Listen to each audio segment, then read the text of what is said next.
days. I want to know what is going on. Oh, I call to the ancient of days. Tell me what is going on with the youths in the land these days. I want to know what is going on. Oh, I call to the ancient of days. Yes, I see violence and pain everywhere. Not for little youths live like they don't care. Marijuana smoke and blaze everywhere. Gunshots bursting in the streets, can't you hear? Will somebody tell me what I've really gone wrong? Jesus Christ alone we know we can depend on. Violence and pestilence in all the streets, man, can a little youth in the ghetto live long? Tell me what is going on with the youths in the land these days. I want to know what is going on. Oh, I call to the ancient of days. I see shame and distress indeed. I see kids who are raising up kids. I see fathers molesting their daughters. How can a man have sex with a brother?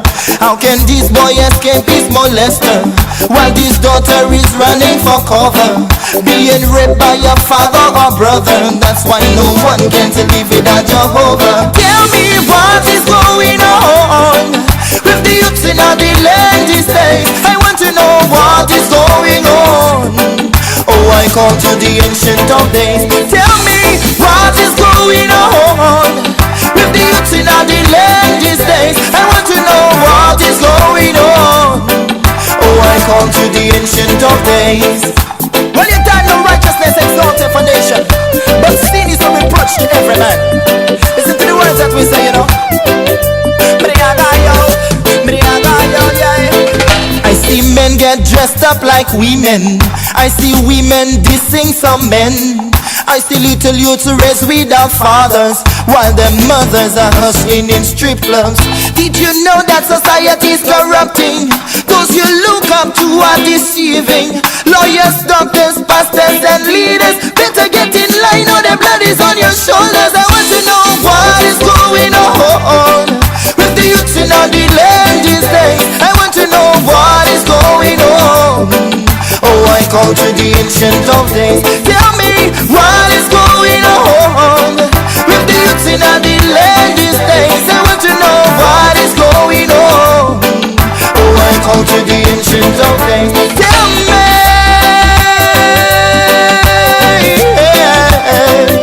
Tell me what to know, yeah.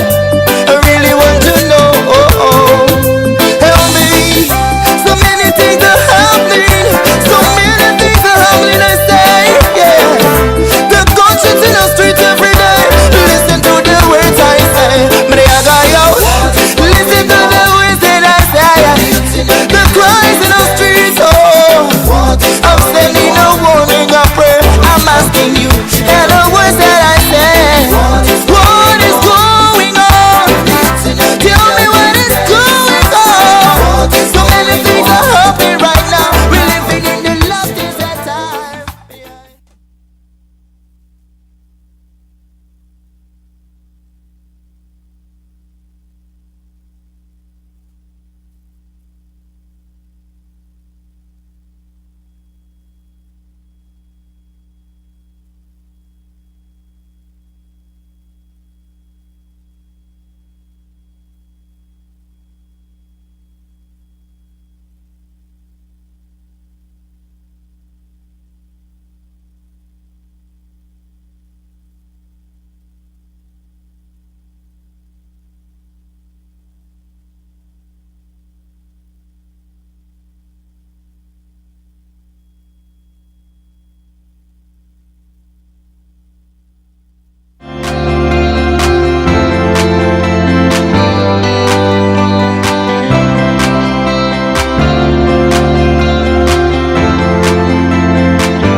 Good morning, hello there, and welcome to the Free Up Friday edition of Good Morning St. Lucia Vibes at Sunrise, November the 25th, the final day in the work week for many. Sadly, We're waking up to news of more bloodshed on the nation's streets. A bloody week it has been as authorities try to mount a response to the national crime crisis. Coming up on this edition of the program, we will have the latest on the alarming homicide toll. Plus, in search for answers, Do Nation Foundation prepares to engage men through a platform of expression and fellowship. And later, I'll ask a special guest whether the odds are further stacked against the male gender. All that and more coming up from now until 9. Here's your invitation to remain with us. Let's start today and end this week looking ahead to the weekend the right way with today's edition of Pray for St. Lucia. We now rejoin Pastor Antoine Charles from the Faith Tabernacle Church in Miku.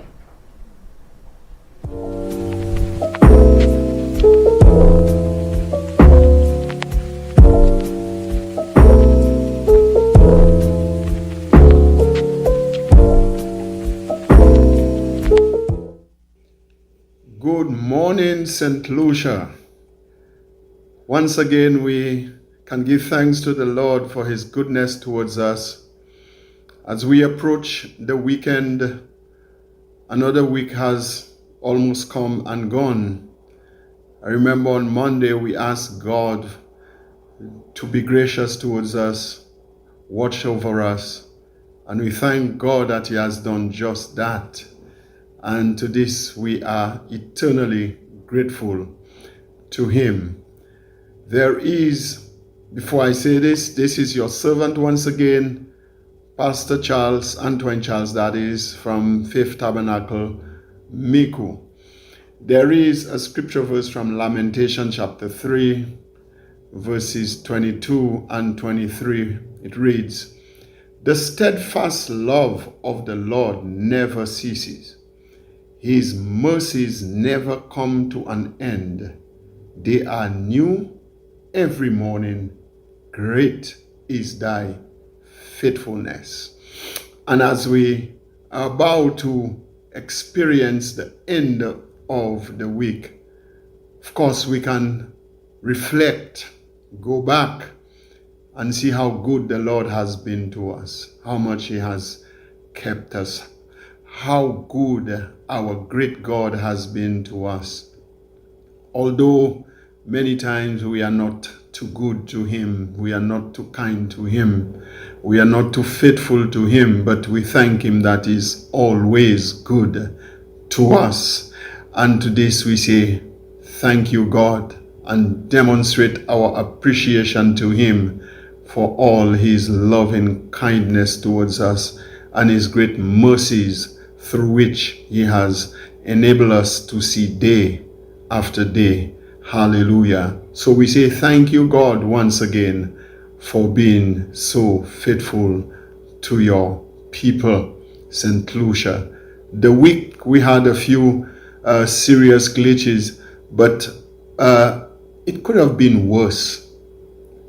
And the reason it was not worse is, again, because of the great mercies and faithfulness of our God. So at this time, we're going to spend a little time just expressing our gratitude to Him for all what He has done for us during the course of the week.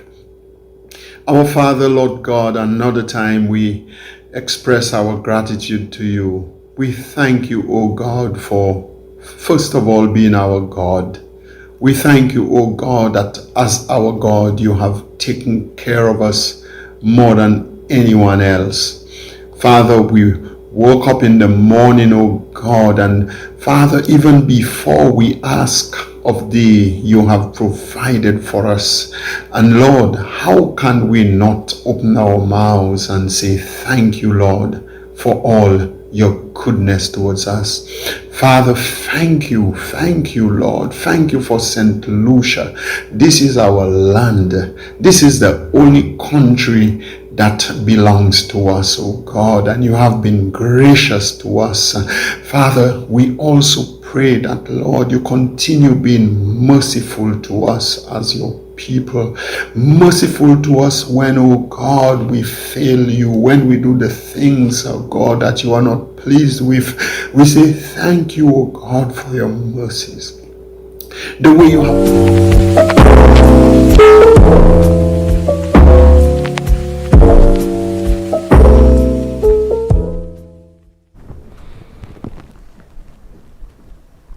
We say thank you to Pastor Charles, who started off this week, and we rejoined him today to end the week and to take us into the weekend with today's edition of Pray for St. Lucia. On Monday coming, we'll feature a full suite of prayer, full program of prayer with religious leaders here on Good Morning St. Lucia. We hope you join us. The latest news headlines, your first news of the day with Shannon LeBon, up next. The morning news, first news of the day, is sponsored by Quartz.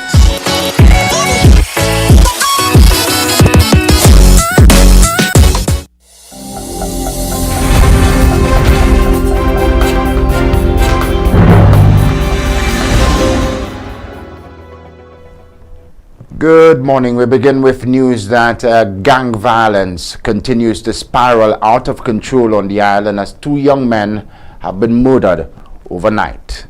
First, the community of Leclerc Castries was the scene of homicide number 65. Gunshots rang out at approximately 8:20 last evening near a popular mechanic shop located near the Leclerc Catholic Church. Dead in the aftermath is Giovanni Charles, who was shot multiple times in a drive-by. His death meant that St. Lucia's homicide toll increased to 65 in a quick space of time. But in less than 4 hours later, more gunshots rang out in the north of the island. Another life was lost. Homicide number 66 was recorded in the tourism capital of Rodney Bay at approximately midnight. Dead is Orson Arthur of Grosley. He was shot multiple times. At the scene, loved ones tried to save his life by attempting to stop the bleeding. Arthur later died at the OKU hospital. This is the latest in a wave of gun violence in what has been a bloody week here. In fact, this is the fourth homicide this week. 4 in 3 days. On Tuesday, 38-year-old nurse Kezia Wilson was shot and killed in a vehicle a short way from her home. Less than 24 hours later, 30-year-old Lee Alexander was shot outside a bar in Grosley around 2:20 a.m. Police investigations are ongoing. The St. Lucia Hospitality and Tourism Association is monitoring with much concern the regrettable increase in crime and violence on the island. That's according to the CEO Nurani Aziz, who emphasized that crime should be everybody's business. Imagery is important to brand St. Lucia as it is an integral aspect of attracting visitors to the island and boosting St. Lucia's tourism product. There is no doubt that the intensification of crime on island possesses a major threat to the outside perception of the Helen of the West, even more so when visitors are not spared the wrath of criminals. The St. Lucia Hospitality and Tourism Association recognized the downturns continuous heinous criminal activity could have on the island's tourism progression. In the past, the association has worked with the police and relevant partners to aid in the crime fight through donations of equipment and the hosting of social programs. Reflecting on the current crime scourge, CEO Nurani Aziz says the long-term measures to curb crime must be implemented concurrently with the short-term approaches. I don't mean for those to sound like very harsh words, but the fact is the state of urgency and the situation that is going on right now, what is taking place, brings no one any comfort. But while I appreciate the short-term interventions which are critical by the relevant authorities, the fact is we have to adopt a more developmental intervention if we are to create a safer and more sustainable St. Lucia for our kids a decade from now.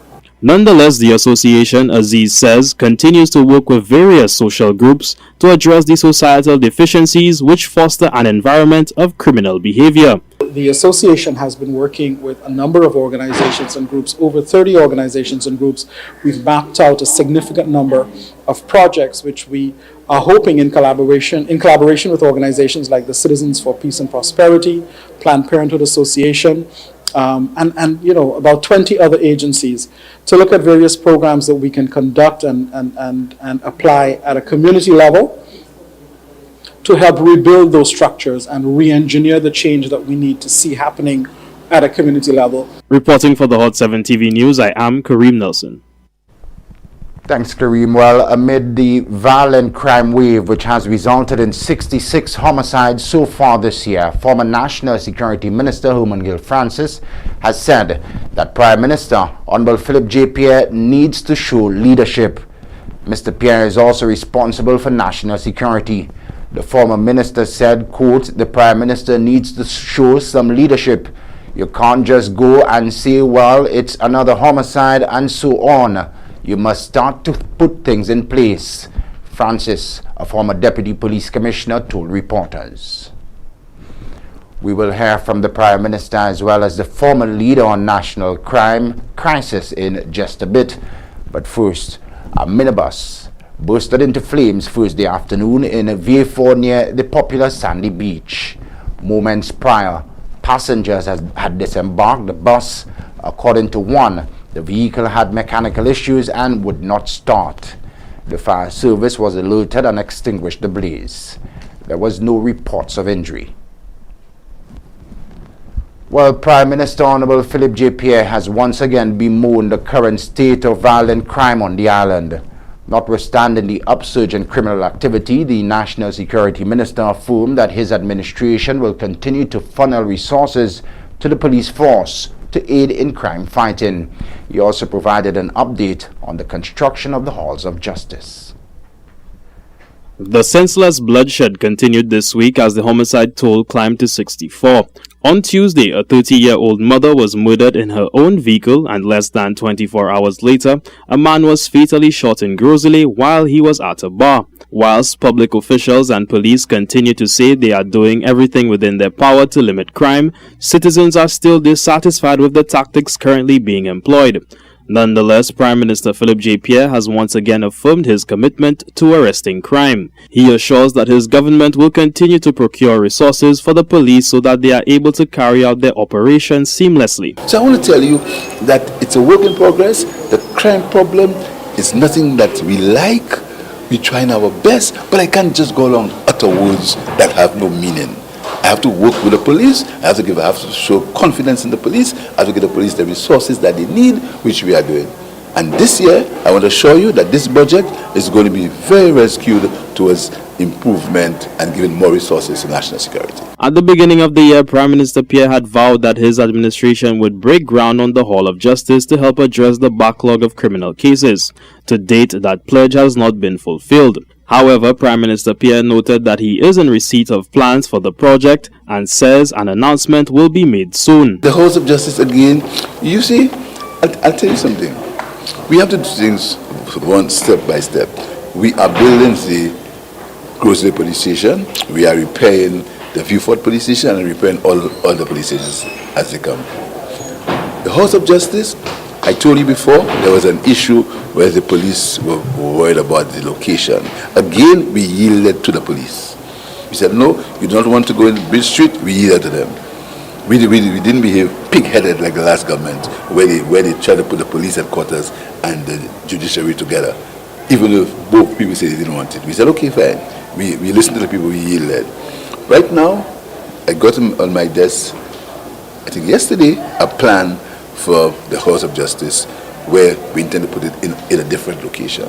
We work on it and we make an announcement very soon. The Prime Minister also stated that within the first quarter of the year, he seeks to procure 20 vehicles for the police force.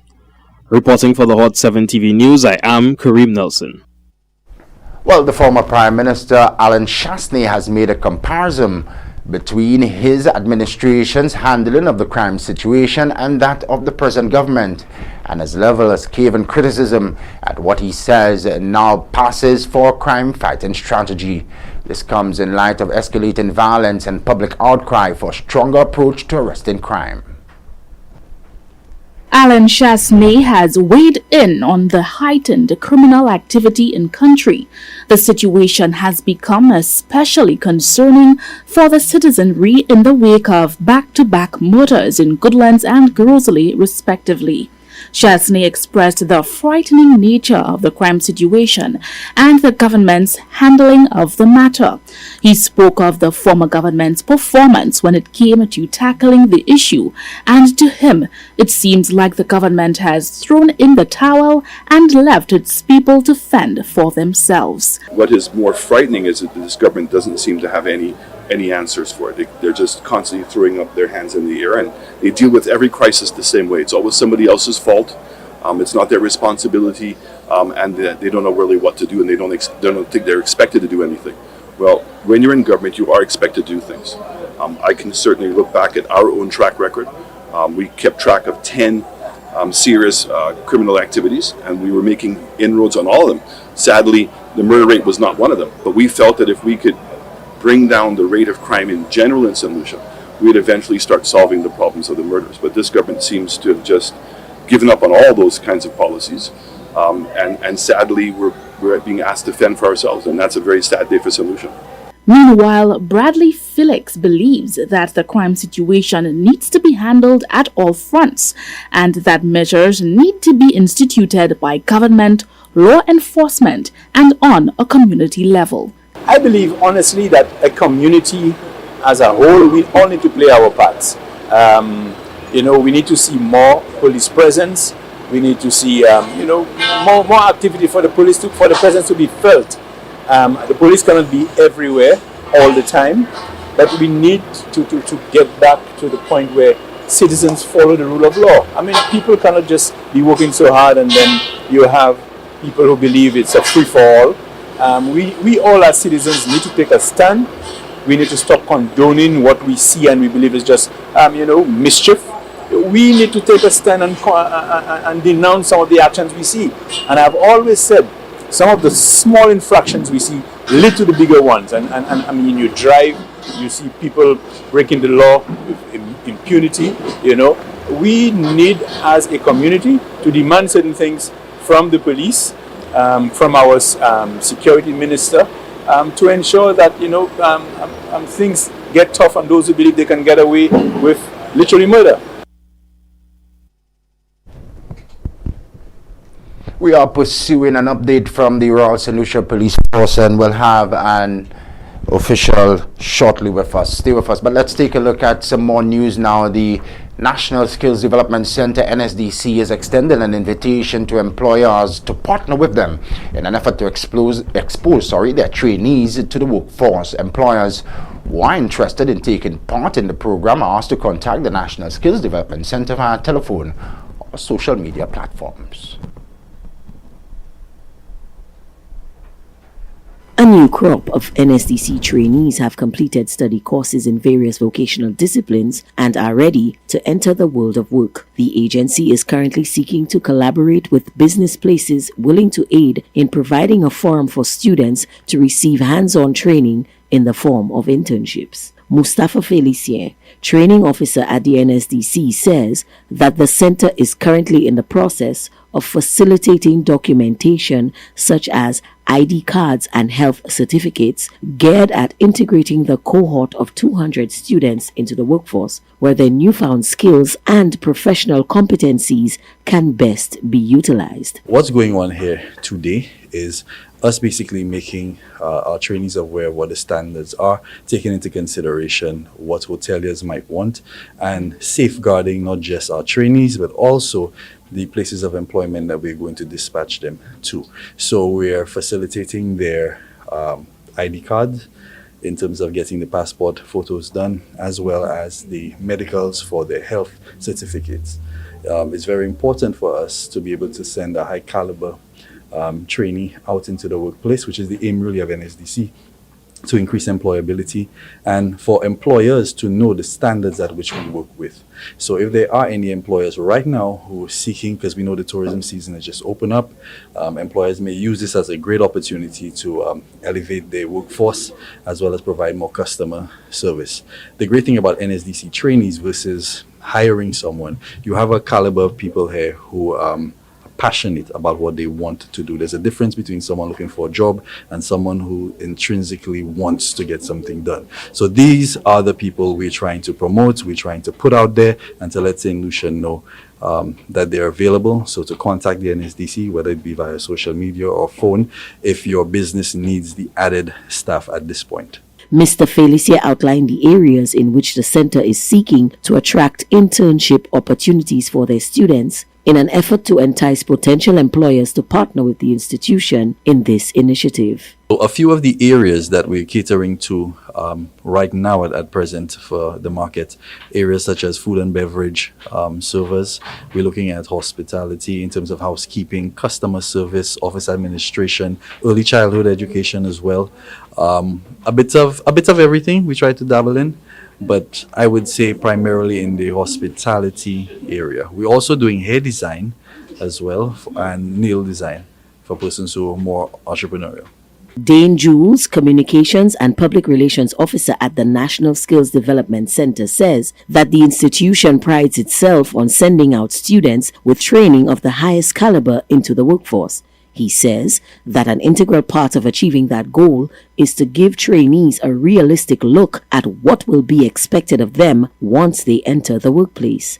Mr. Jules also reminded members of the business community of the ongoing problem of high unemployment among the youth and says that a collaboration with the center will go a long way to help it meet its mandate of curbing that trend. We have 200 students right now at NSDC being trained.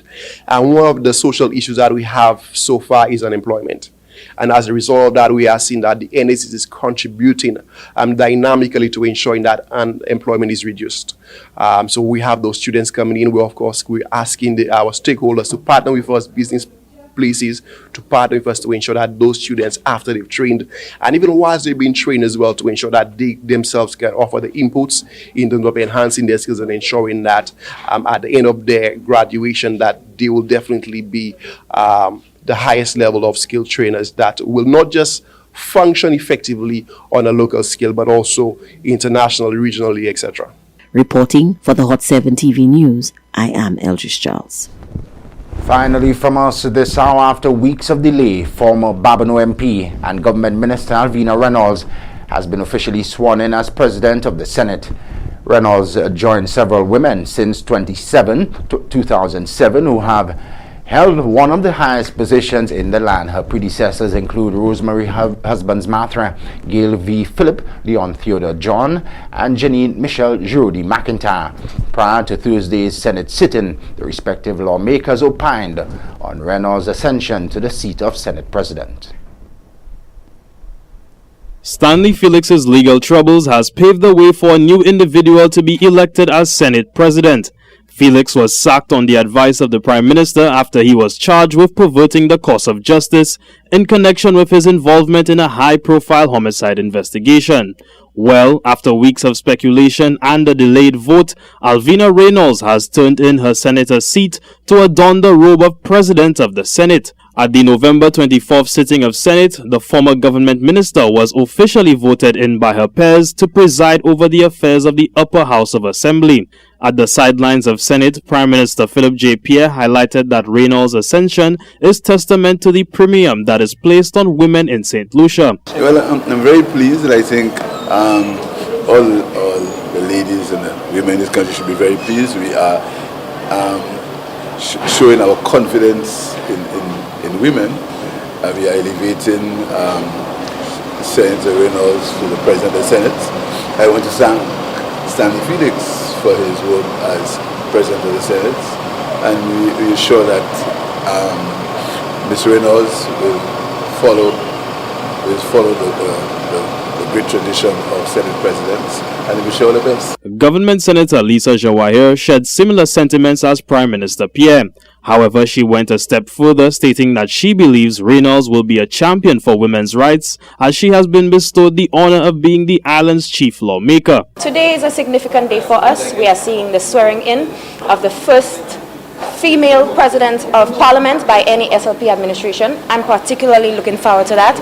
She has been an advocate for human rights. She has been an advocate for ending violence against women. She has been a former Minister of Health, very qualified, very capable, has the experience, and with her at the helm of the House, we certainly can see a lot of legislative changes that are going to be geared at improving the lives of women. Despite wishing the new Senate President the very best, opposition Senator Dominic Fede alluded to possessing reservations concerning Reynolds' promotion, considering her history as an SLP parliamentarian and senator. I have very fond memories of debating her just a few short months ago on the opposite side. So please forgive me if I may perhaps have a bit of a misgiving about the situation, but it is our democracy where the government gets to appoint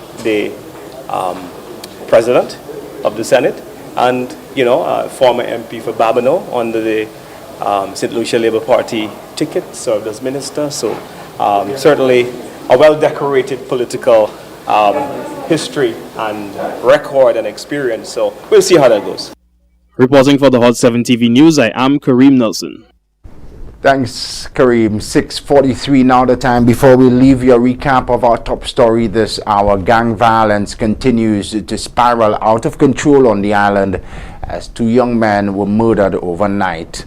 First, the community of Leclerc in Castries was the scene of homicide number 65. Gunshots rang out at approximately 8:20 near the popular mechanic shop located in the vicinity of the Leclerc Catholic Church. Dead in the aftermath is Giovanni Charles, who was shot multiple times in a drive-by. His death meant that St. Lucia's homicide count had increased to 65 in a quick space of time. But less than 4 hours later, more gunshots.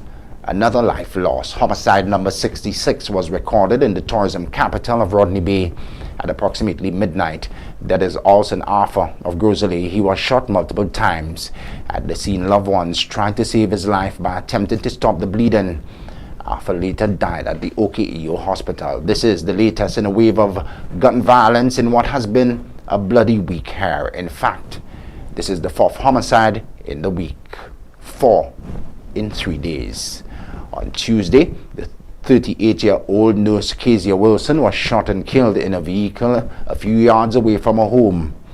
Less than 24 hours later, 30-year-old Lee Alexander was shot outside a bar in Grosley at around 2:20 a.m. Police are investigating. Well, that's your news. The first news of the day with Shannon LeBon. The morning news, first news of the day, is sponsored by Quartz.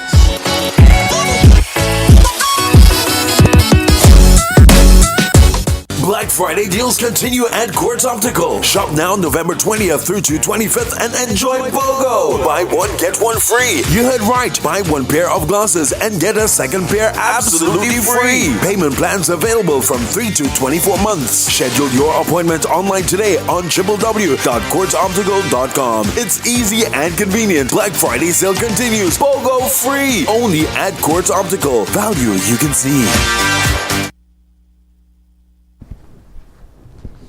Good morning, 6:45 the time. The latest sports next.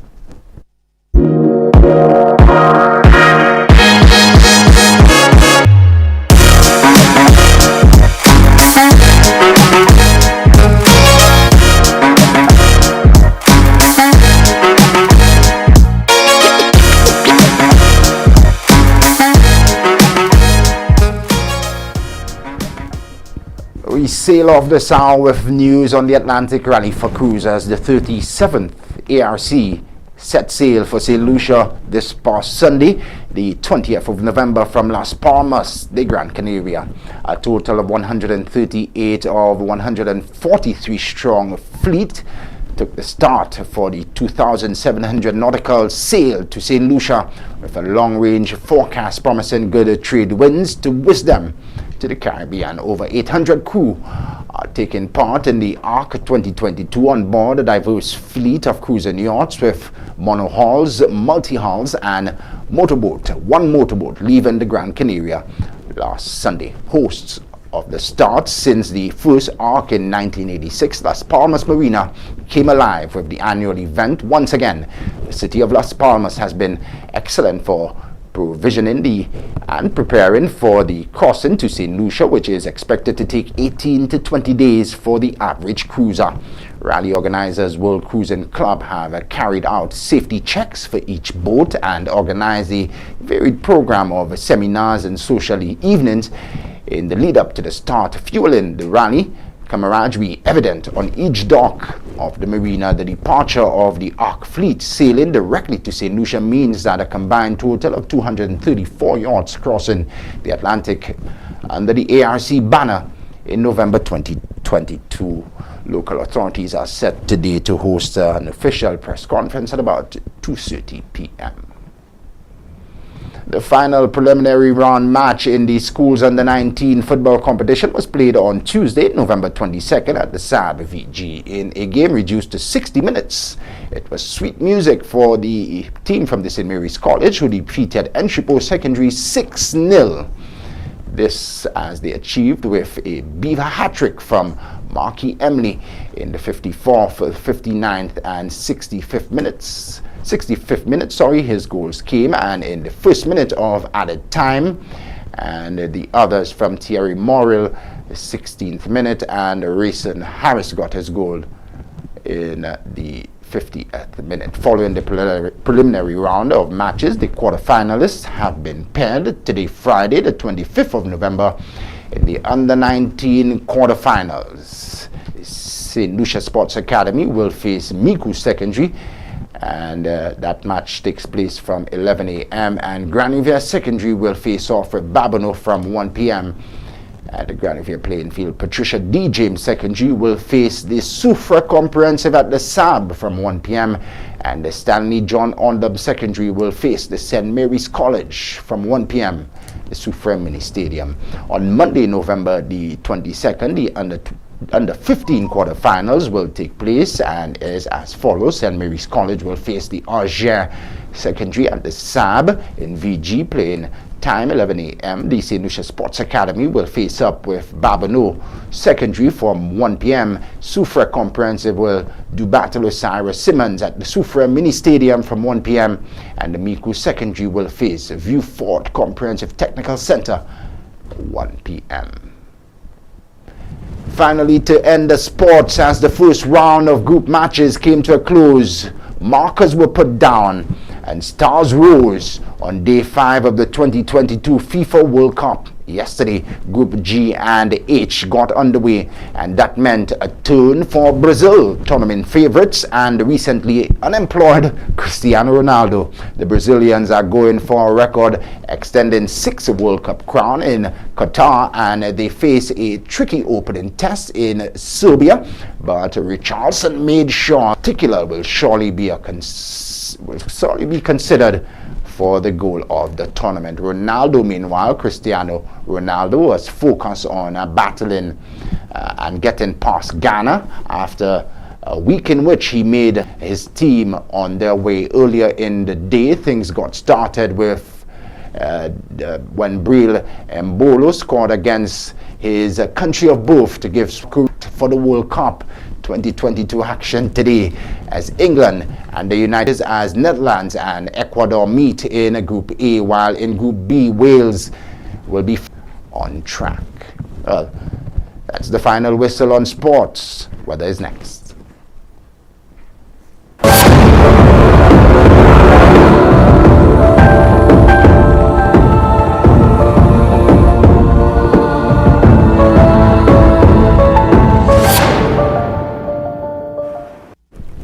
Good morning, 9 minutes now to 7 on this Friday, November the 25th. The winds are blowing from between the east near 18 miles per hour or 30 kilometers per hour. Weather partly cloudy, becoming cloudy at times with a few scattered showers. The intertropical convergence zone will generate cloudiness, scattered showers and isolated thunderstorms over the southern portion of the eastern Caribbean region during the forecast period. The Atlantic high pressure system will continue to generate moderately easterly winds and above normal seas across the Lesser Antilles for the next few days. A low-level trough located over the western tropical Atlantic is drifting slowly westward and is expected to affect the region late Saturday into Sunday. Once again, a low-level trough located over the western tropical Atlantic is drifting slowly westward and is expected to affect our region late Saturday into Sunday. Tropical cyclone formation is not expected over the tropical Atlantic during the next 5 days. That's a look at the latest weather from the Hero Meteorological Office in V4 St. Lucia. Check out the weather online, www.slumet.gov.lc, or via the weather hotline 454-3452. As you heard, more rains expected Saturday and Sunday as we come to the end of what has been a bloody week thus far. Stay with us. It's Free Up Friday. We wish you and yours a happy holidays. Good morning, St. Lucia. We'll be back momentarily.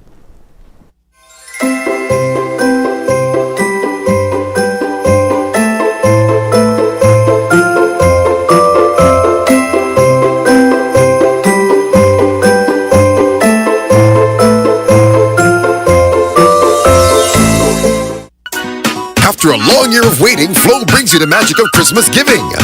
Discounts on devices to bring you closer to your loved ones. Prizes to enjoy with your family and friends. And the best in entertainment bundles for everyone to gather around. This Christmas, one gift brings many more. Like more data and speeds to share everything with the family. So sign up, bundle up, switch up, top up, or pay up to win $4,000 in cash or appliances plus other weekly prizes. For the best in Christmas deals and rewards, visit discoverflow.co. Black Friday deals continue at Quartz Optical. Shop now November 20th through to 25th and enjoy BOGO. Buy one, get one free. You heard right. Buy one pair of glasses and get a second pair absolutely free. Payment plans available from 3 to 24 months. Schedule your appointment online today on www.quartzoptical.com. It's easy and convenient. Black Friday sale continues. BOGO free. Only at Quartz Optical. Value you can see.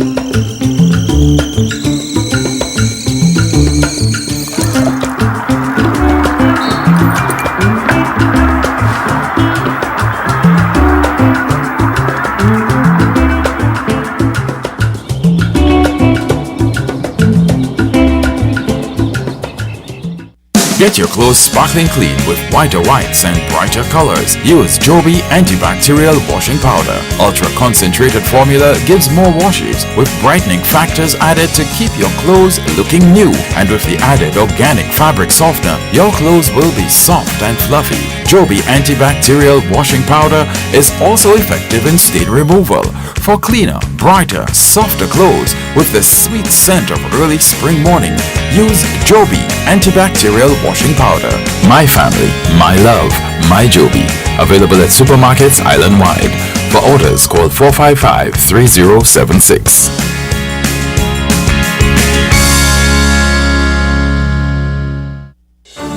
Mourning a loss?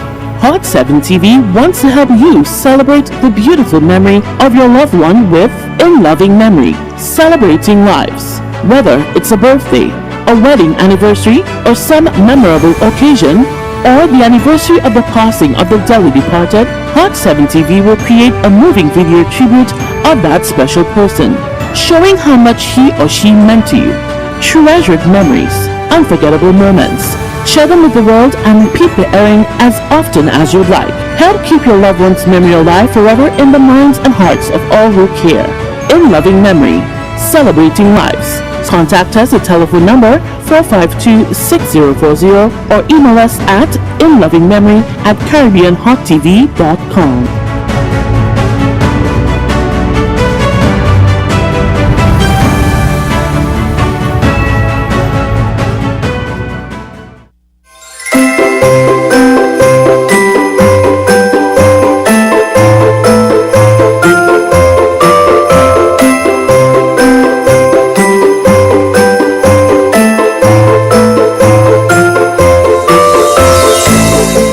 Good morning, St. Lucia.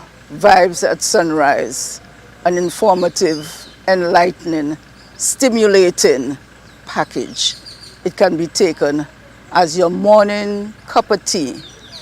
Fortuna Anthony endorsing Vibes in the Morning.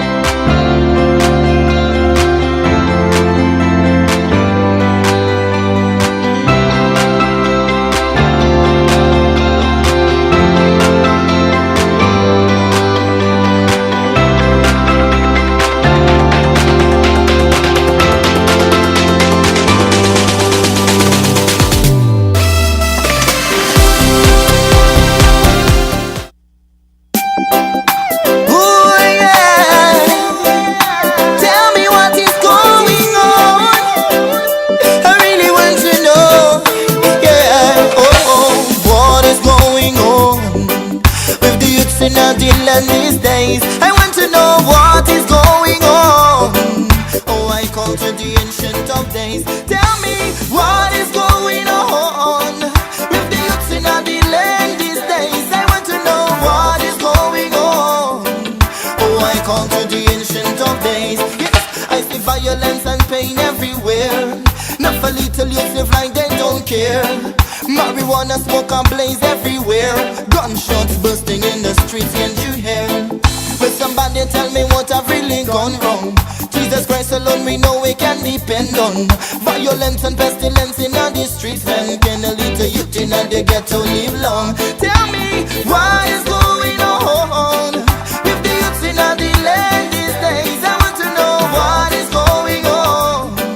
Oh, I call to the ancient of days. I see shame and distress indeed. I see kids who are raising up kids. I see fathers molesting their daughters. How can a man have sex with a brother? How can this boy escape his molester while this daughter is running for cover, being raped by a father or brother? That's why no one can live without Jehovah. Tell me what is going on with the youths in the land these days. I want to know what is going on. Oh, I call to the ancient of days. Tell me what is going on with the youths in the land these days. I want to know what is going on. Oh, I call to the ancient of days. Well, you done no righteousness exalted for nation, but sin is a reproach to every man. Listen to the words that we say, you know. I see men get dressed up like women. I see women dissing some men. I see little youths raised without fathers, while their mothers are hustling in strip clubs. Did you know that society is corrupting? Those you look up to are deceiving. Lawyers, doctors, pastors and leaders, better get in line or their blood is on your shoulders. I want to know what is going on with the youths in the land these days. I want to know what is going on. Oh, I call to the ancient of days. Tell me what is going on with the youths in the land these days. I want to know what is going on. Oh, I call to the ancient of days. Tell me, yeah.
Thanks for staying with us and welcome back. It's Friday, November the 25th. Normally on a Friday, we tone things down and it's a free up, a sort of celebratory mood. We review the week and we look ahead to the weekend with some optimism. However, on this particular Friday, no need for any celebratory vibrations. Again, we are confronted by the situation here on St. Lucia. To those of you who were viewing on the Facebook Live, we're just reconnecting, so stay with us shortly and then we'll bring on two very important connections. Can we restart it, Dan? Okay, let's see if we can do so. And we do apologize. If we can pass on the message, though, we have connections via the Hot 7 Facebook platform. We have connections via the mobile application as well, and via the plug and play. Hot 7 is also streaming in HD on YouTube, as well as Good Morning St. Lucia in HD on YouTube. The YouTube is still on, correct, Don? Correct. So if you were on the Facebook, we seem to have been knocked off there. You can reconnect with us via the YouTube in HD right now. Very important program we have in store this morning. Let's do our best. My technicians are working extremely hard behind the scenes. Continue to stay with us this morning. We'll also be joined by Do Nation Foundation. They are preparing to engage men, and later I'll have a very special guest on the platform. I'll ask him whether the odds are stacked greater against the male gender. Should be a very interesting discourse as we wake up to news of 2 homicides overnight in St. Lucia, taking the toll to 66. Crisis now, as we still have a few weeks to go. The citizens over in the diaspora are very much concerned this morning. I should have a connection with a gentleman who is in New York City this morning as well. But let me alert you from early. If you are viewing at home, it's still not allowing us, Don. It's not allowing us. Would it allow via the Good Morning St. Lucia? Perhaps it should. So we'll utilize that avenue. Still for St. Lucia, we have 2 important calls to make, calls of intrigue that we'll do so live. So stay with us for that. Again, we extend condolences to the families of the deceased overnight. 65 in Cleary. Residents reported hearing explosions there. When the dust had settled, a young man was found nursing gunshot wounds in what apparently looked like a drive-by shooting. Yes, Don? Sure. So let's take a short pause. We'll bring on the obituaries now. A very important feature on the morning platform. And then we should have a reconnection online via Facebook. Continue the program, stay fast, and if you haven't done so, call a friend, call a family member, and tell them to call another friend. Good Morning St. Lucia is your morning cup of tea. Happy holidays, Friday. This is where you want to be.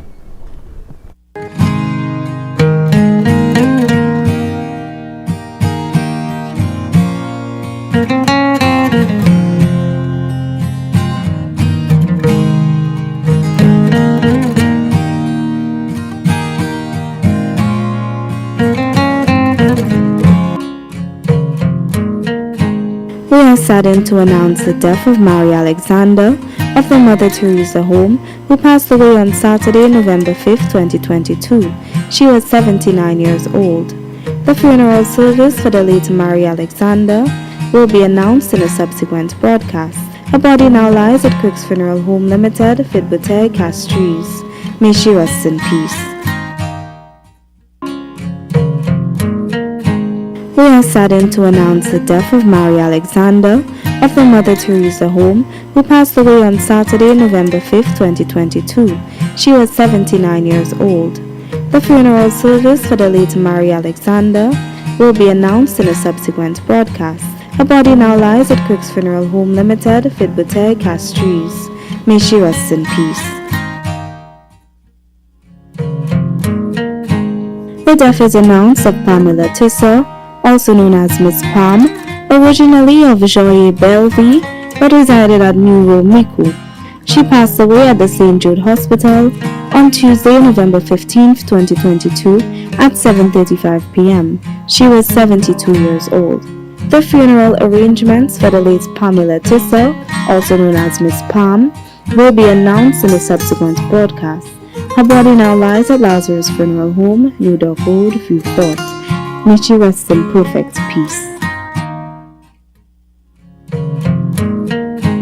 The death is announced of Teresa Baste, also known as Cece or Anne Margaret, of Docamel Larissus Vieux Fort, who passed away at the St. Jude Hospital on Saturday, November 19, 2022, at the age of 86 years. The funeral arrangements for the late Teresa Bastia, also known as Cece or Anne Margaret, will be announced in a subsequent broadcast. The body now lies at Lazarus Funeral Home, New Dock Road, Vieux Fort. May she sleep in perfect peace. We regret to announce the death of Mary Justin, better known as Agnes of Bel Air Laquamingo, who passed away at her home on the 16th of November 2022 at the age of 84. The funeral service for the late Mary Justin, better known as Agnes, will be announced in a subsequent broadcast. Her body now lies at Rambali's Funeral Parlor, Calvary Road, Castries. May her soul rest in eternal peace.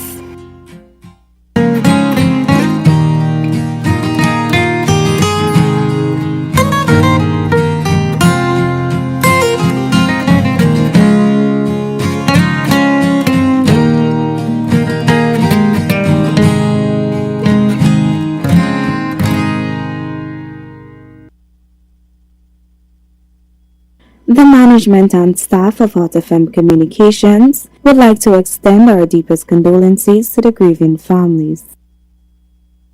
$1 in cash or appliances plus other weekly prizes. For the best in Christmas deals and rewards, visit discoverflow.co.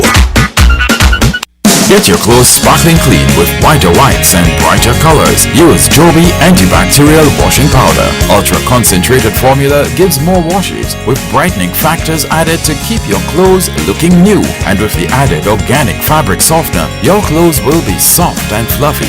Joby antibacterial washing powder is also effective in stain removal for cleaner, brighter, softer clothes with the sweet scent of early spring morning. Use Joby antibacterial washing powder. My family, my love, my Joby. Available at supermarkets island-wide. For orders, call 455-3076.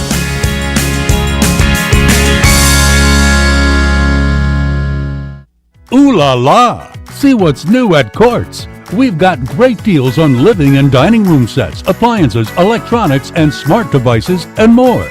Shop today with no cash using Quartz Ready Finance, 3 to 48-month payment plans available.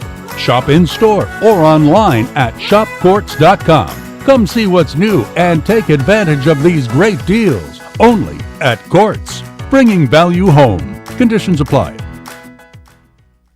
A young man from Bagatelle is dead. Calls on the public to not stigmatize his case. Vehicular accidents along the Bexar Highway leaves Tremendous Shastley welcomes the scrutiny of its CI. One man is in police custody following the shooting death of the wife of a police officer. Look out for the midday news with Daniela Edwin on Hot 7 TV. Mourning a loss? Hot 7 TV wants to help you celebrate the beautiful memory of your loved one with In Loving Memory, celebrating lives.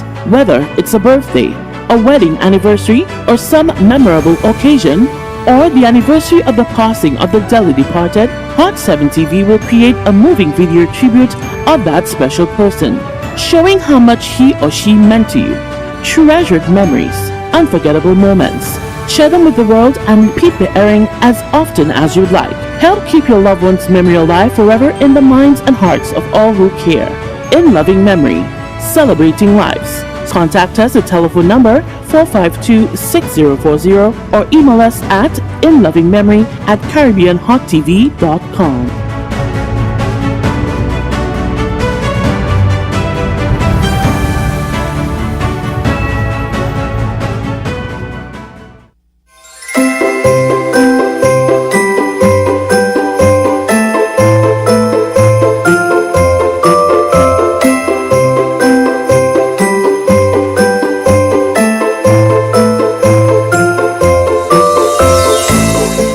Hey St. Lucia, Dylan Edwin here, national record holder for St. Lucia.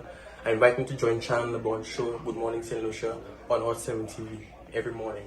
Now I'll see you at the finishing line.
Thanks for staying with us. If you're at home viewing via the Hot 7 plug and play, we thank you for staying and making us your first and only choice. And if you're watching on the mobile application as well, you're on the go. Good morning. Thanks for taking us with you wherever you are. Facebook viewers, we have made the switch over to the Good Morning St. Lucia Facebook page.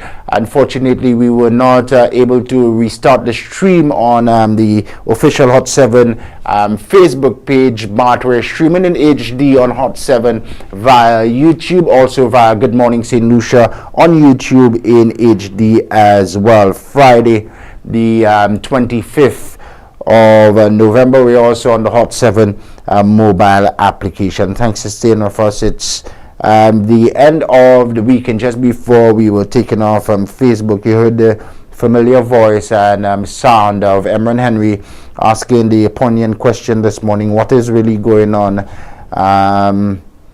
here on our 238 square mile St. Lucia? So if you're on Facebook, just share the live so the others who are on the Caribbean Hot 7 page could reconnect with us here on the platform. Very important program we have in store for you today. Normally on a Friday we tone things down and we review what transpired during the course of the week. We also look ahead to the weekend, sort of celebrating life. However, on this Friday morning, we're waking up the news of more bloodshed on our nation's streets. 2 homicides overnight. We will pursue a response from the police in just a moment, and we'll take you overseas to connect with a St. Lucian out there, where I can tell you now, many St. Lucians in the diaspora, like us here on the mainland, they are extremely worried. Some reconsidering Christmas travel plans, some keeping abreast with family members at home with exactly what is going on. Also happening this morning, Donation Foundation, they're beginning a process of engagement for men, to get men to begin to dialogue and discuss the issues affecting them. We'll have the foundation's president on with us this morning, and I'll have another special guest who I'll ask the question: are the stakes stacked much higher against the male gender? It promises to be a very intriguing discourse, so I want to invite you to remain with us from now until just about 9 a.m. on this Friday. Kay, can we move ahead and make the first call as we're waking up this morning? News of 2 homicides, one in Leclerc Castries, occurred just about 8:20 last evening. Then less than 4 hours after, gunshots again, another life lost, this time further north in the tourism capital of Rodney Bay. Citizens are waking up to some sort of hoping for some sort of a response, hoping for some guidance, some leadership, some answers to exactly what is happening here on our soil. Once you're able to, you just patch it through for me, Kay. Very important discussion which must happen this morning. I'll tell you why we're heading this direction in just a short while, as we try to pursue an update from the relevant authorities. So you had the Leclerc incident just about 8:20. A young man was killed after a drive-by shooting. If you're familiar with the Leclerc community in Castries North, if you're familiar with Leclerc, the Leclerc Catholic Church, there is a mechanic shop in the distance, not too far from the Catholic Church. Apparently the young man was in the vicinity of the establishment when shots were heard coming from within a vehicle, a passing vehicle. We know it as a drive-by sort of operation. And when the smoke cleared, he was found with multiple gunshot wounds, later pronounced dead. Don, you have the image of the young man? We can perhaps put up. Yeah, we just will hold for a moment as we can express our condolences to the family of the victim. You can put it on. Victim of the Leclerc shooting incident. That was homicide number 65, was it? Yes, it was homicide number 65 in Leclerc Castries. Giovanni Charles, he was shot and killed. Condolences to his family, condolences to loved ones and friends. We have another photo of him as well, Don. Thanks so much. Giovanni Charles, homicide victim number 65. 5. Remember, we're patching it through right away. Huh? Thanks. We can take down Giovanni's photo down. Thank you so much. Again, condolences to his family. Victim number 65. 4 hours after, well, less than 4 hours after, just about midnight in Rodney Bay, gunshots went off again, and in the aftermath, another St. Lucian male was killed, his life taken away. We can put the 66 homicide victims photo up, please, Don. Both families at this time have been notified of the circumstances relating to the death of their loved ones. Homicide number 66, please, Don. The victim of a shooting incident which occurred in Rodney Bay, the tourism capital of Rodney Bay.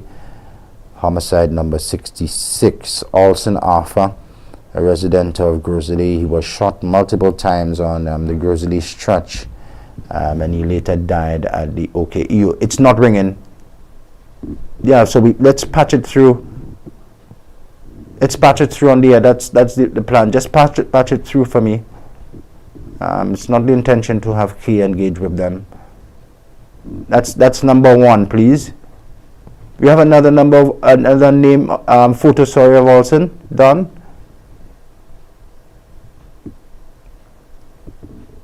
And patch the call live for me, please, Don.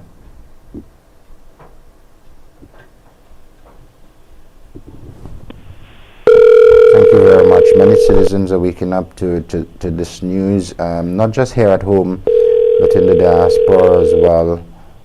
Waking up to news of 2 homicides overnight. We say condolences to the family.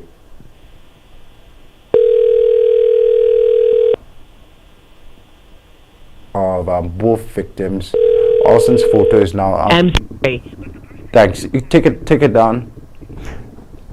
Same procedure, Key, and then I'll explain. Let's try number 2. Can you try number 2 for me, please? Thanks. And we utilize the same procedure. Let's take down Olson's photo.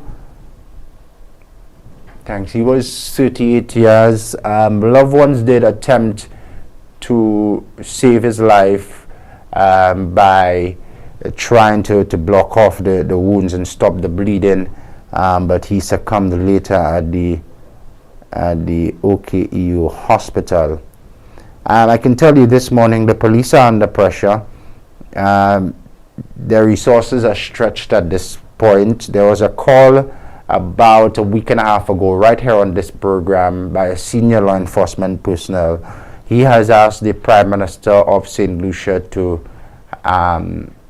engage an additional 100, at least 100 police officers, trained police officers, and he was saying that is a matter of urgency. We're utilizing the same procedure on number 2, please, Don.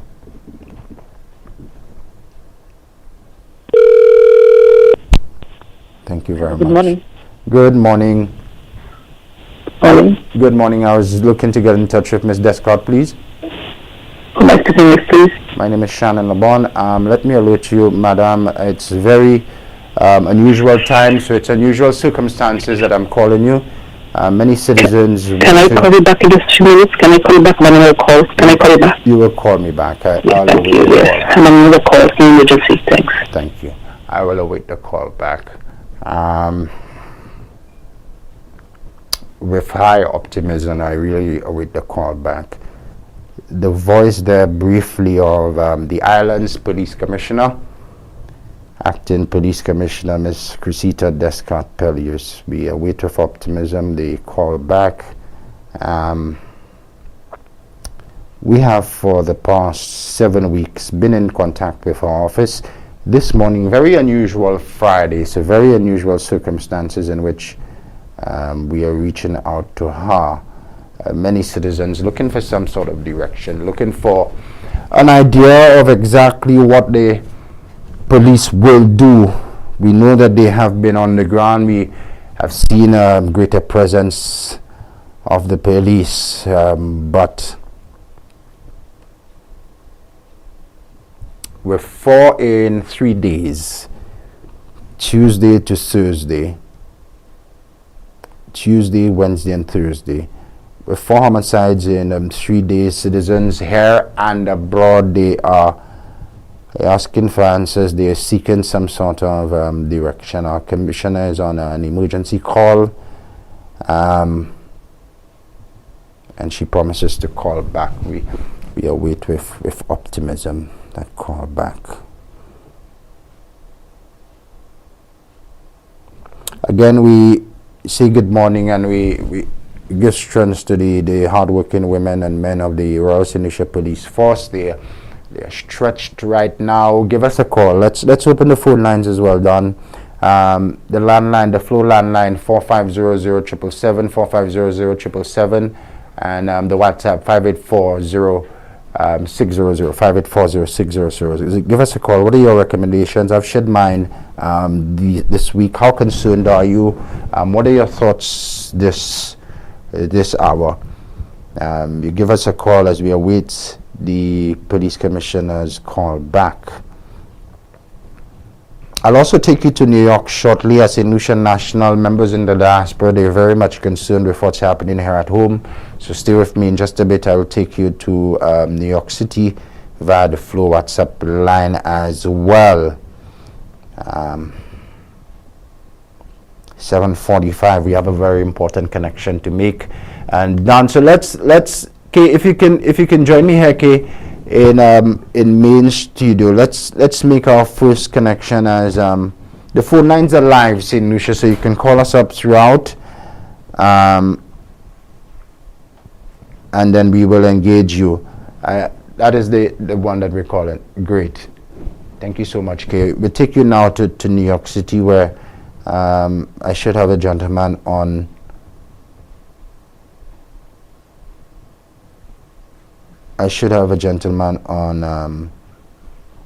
Shortly. 7:45. Our good friends from Flow will be in as well. Teddy, how are you? Good morning. Can you hear me? Good morning, family. I can hear you loud and clear. Bonjour. Nice coming on. Just hold on for me. We just need to adjust your video profile. So I don't know if you want to swing your phone across in landscape. Excellent. Video quality is perfect, and we can hear you loud and clear. We make a connection now via the Flow WhatsApp platform with Teddy. You're in New York City, correct?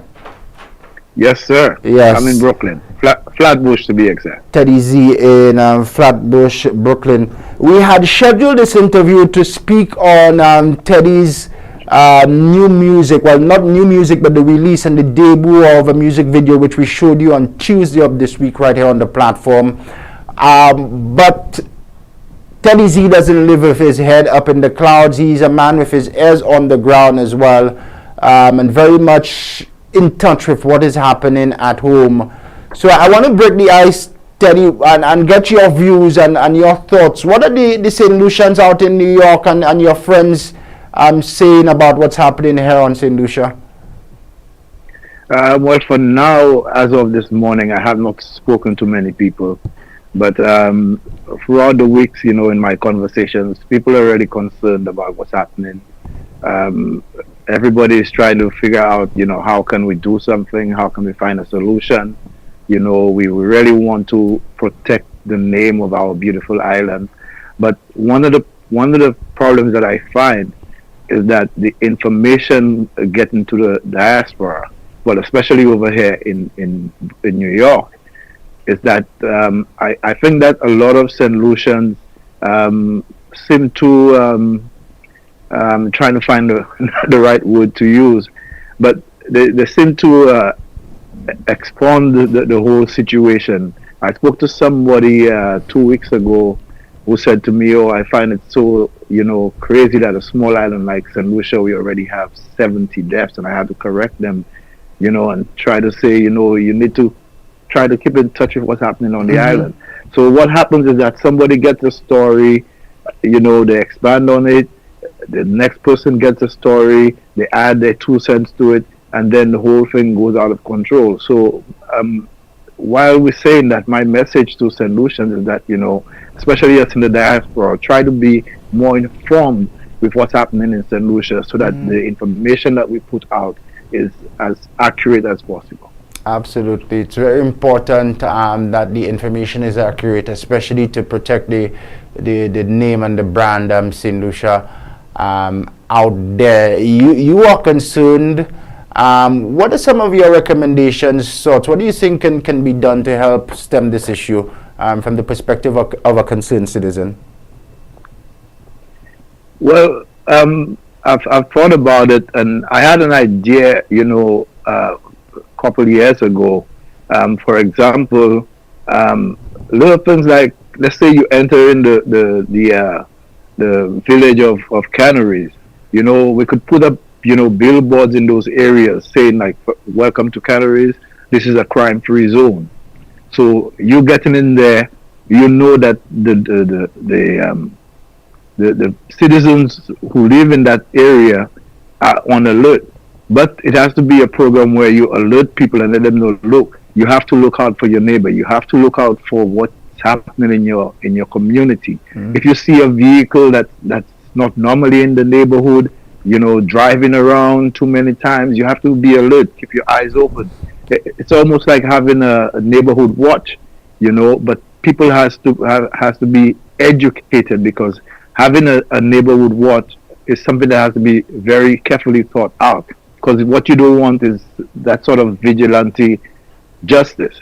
So, basically educating and setting up neighborhood watch, letting people know what are the signs to look for in the neighborhood, because somebody doesn't come and break and enter, somebody doesn't come to shoot to kill without planning, without looking around, without making their plans to do what they have to do. So we have to be more vigilant as to what's happening around us. Yeah, well said, Teddy. Now, you are a musician.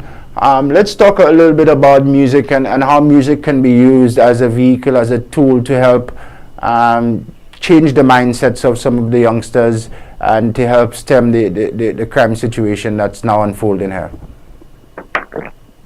Well, to me, we have to get them, when they're young. I started in this business when I was 13 years old at the RC Boys School in 1982. We had a talent show. We were at the parish center.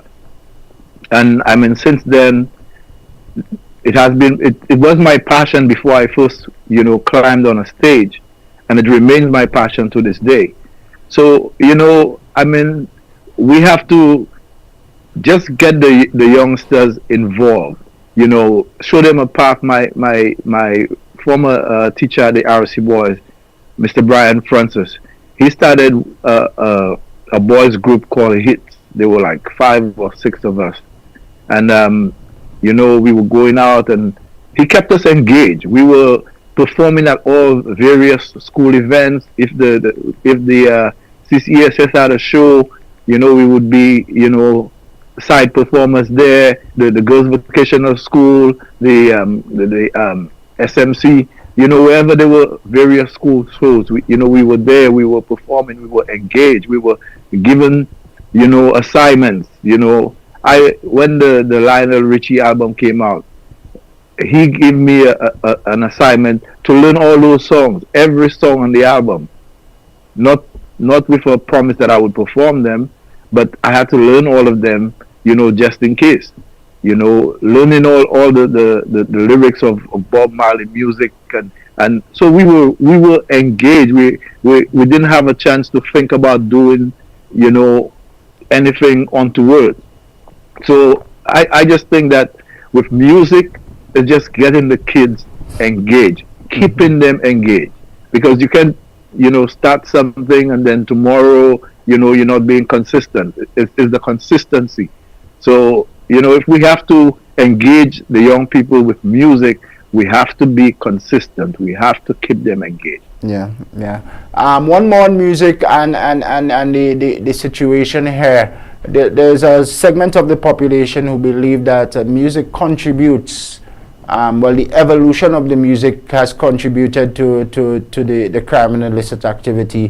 What say you? How much is music playing into the minds of some of the gun wielding young men that we see on the streets these days? Well, it's what you're exposed to. If you're exposed to the violent music, that is what's going to be in your mind. Because I mean, I don't listen to the violent music and the sexual sort of kind of engagement in music. But there's an argument where people say, with social media, the kids will still be exposed. Whether you take it off the radio, whether you take it off the TV, they will still get it on YouTube, they will still get it on Facebook, what have you. But again, it's what they're exposed to. So if you in a community where you on the block with the guys and that's what they're playing, then that's what you're gonna hear. Mm-hmm. If that's where you spend your time. So as parents, we have to try to take more control as to where our children go, who they hang out with, because that's where the influence comes. The influence comes from when they're out there, when they're on their own. So if you have a grip on where they are, who they're hanging with, and what they're doing, at least that could help. Absolutely. Well said, Teddy Z. He's my special guest this hour, live from Flatbush in Brooklyn, New York. Teddy, initially our conversation was supposed to focus on this new music video project. So I thank you so much for entertaining me on what's happening here, because I know you are a concerned citizen. Tell us about the project. We showed it on Tuesday. We'll show it again before we close. But TC Brown initially produced this song, Eye of the Storm. Performed the song in the eye of the storm, but you thought it necessary, especially now with all what's happening with the climate, for you to remake it and put a video to it. Tell us about that project. Yeah, well, since after I wrote the song, for TC, and he competed in the competition with it, as usual, like I said in the press release, in Calypso in St. Lucia, you perform a song, it gets into the finals, you do what you have to do, and then it is shelved. Mm-hmm. And I figure, the message and the song was way too important to just, put on the back burner. So I rearranged the song. I went to the studio, and got a new arrangement. And since then, I've been working on getting this video, because I've visualized this for a long time, what I wanted to do, what I wanted to see. So from, I think, 2018, I engaged probably about 3 different videographers from St. Lucia with the idea of doing the video. But what happened is that I didn't get no response from them. And then came COVID. And earlier this year, when we started back with our Calypso tent in New York, I met one of the new performers backstage, a young man called Spring Along. Mm-hmm. And he was showing me some videos that he had, done. And I said, you got to give me that connection, which he did. And I got in touch with his friend, and I sent him the video of me performing and the ideas of what I wanted to do. So from August of this year, we've been back and forth trying to get it going. And until it was coincidental that the video came out, right at the end of COP27, mm-hmm. and close to St. Cecilia's Day, which wasn't the plan. It's just while we were talking, doing the editing for the video, I said to him, the 22nd of November is Musicians' Day. That'll be a good day to release the video. And that's where we sped up everything and took it from there. Excellent. What message is it that you hope to send from this music video? What's the message that is with it? I just, want people to be more aware of, what we're doing to this planet, this only planet, as far as I know, that we have.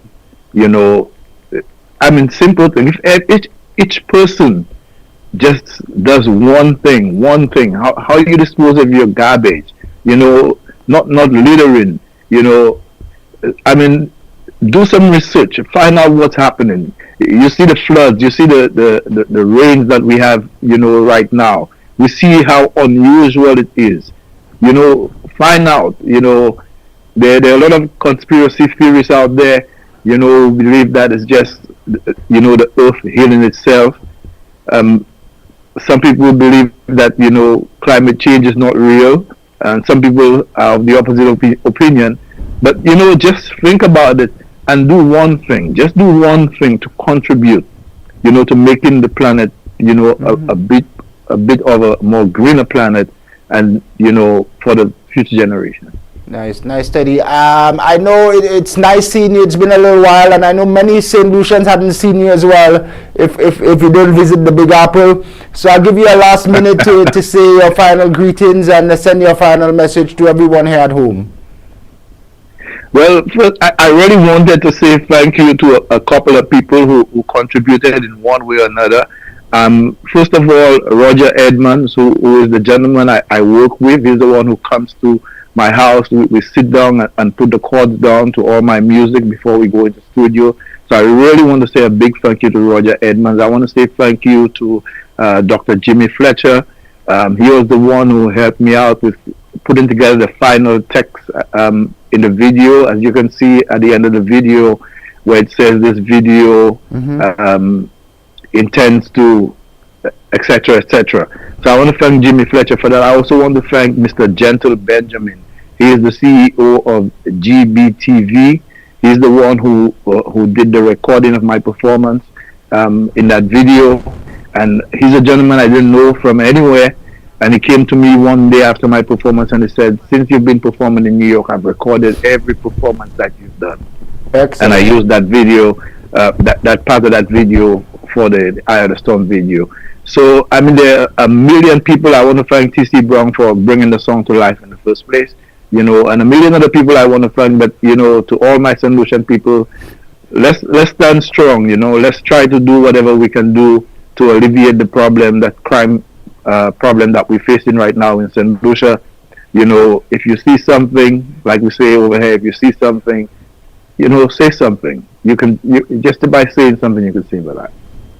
Teddy, nice seeing you. We'll preview the video again before we conclude this morning. We wish the video the very best of success, and you stay safe out there. We'll see you again very soon. Thank you, and thank you to Uncle Danley. You're most welcome. Pleasure as ours here on the platform. Nice. Teddy Z, live with us from Flatbush in Brooklyn, New York, concerned citizen. He's also just released a music video for a song that he produced and penned for T.C. Brown, In the Eye of a Storm. Right now, very important message now in keeping informed what's happening with the climate. Our good friend from Flo St. Lucia is up next. Mikella will be joining me. It's Christmas at Flo. Did you know one gift brings many, many more? We'll tell you in just a bit when Mikella joins me. We're on standby for a call back from the acting police commissioner, Mrs. Cressetta Descartes Pelius. We get off at 9 o'clock and we remain optimistic with an hour and 15 to go that she will call back. We're monitoring the crime situation. 4 in 3 days, homicide now at 66. Still first, Mikella from Flo is up next. This Christmas at Flo, one gift brings you many, many more.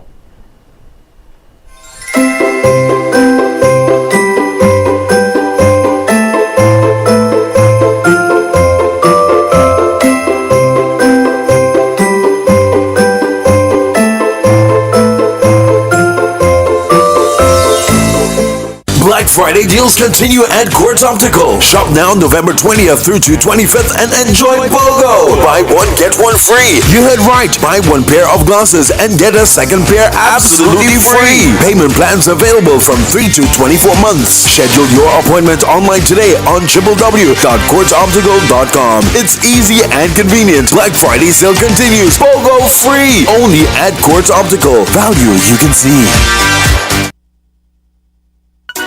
After a long year of waiting, Flo brings you the magic of Christmas giving. Discounts on devices to bring you closer to your loved ones. Prizes to enjoy with your family and friends. And the best in entertainment bundles for everyone to gather around. This Christmas, one gift brings many more. Like more data and speeds to share everything with the family. So sign up, bundle up, switch up, top up, or pay up to win $4,000 in cash or appliances plus other weekly prizes. For the best in Christmas deals and rewards, visit discoverflow.co. Get your clothes sparkling clean with whiter whites and brighter colors. Use Joby antibacterial washing powder. Ultra concentrated formula gives more washes with brightening factors added to keep your clothes looking new. And with the added organic fabric softener, your clothes will be soft and fluffy. Joby antibacterial washing powder is also effective in stain removal for cleaner, brighter, softer clothes with the sweet scent of early spring morning. Use Joby antibacterial washing powder. My family, my love, my Joby. A young man from Bagatelle is dead. Calls on the public to not stigmatize his concealed as officer. Look out for the midday news with Daniela Edwin on Hot 7 TV. Mourning a loss? Hot 7 TV wants to help you celebrate the beautiful memory of your loved one. Anniversary of the passing of the dearly departed. Hot 7 TV will create a mood world and repeat the airing as often as you'd like. Help keep your loved one's memory alive forever in the minds and hearts of all who care. In loving memory, celebrating lives. Contact us at telephone number 452-6040 or email us at inlovingmemory@caribbeanhottv.com.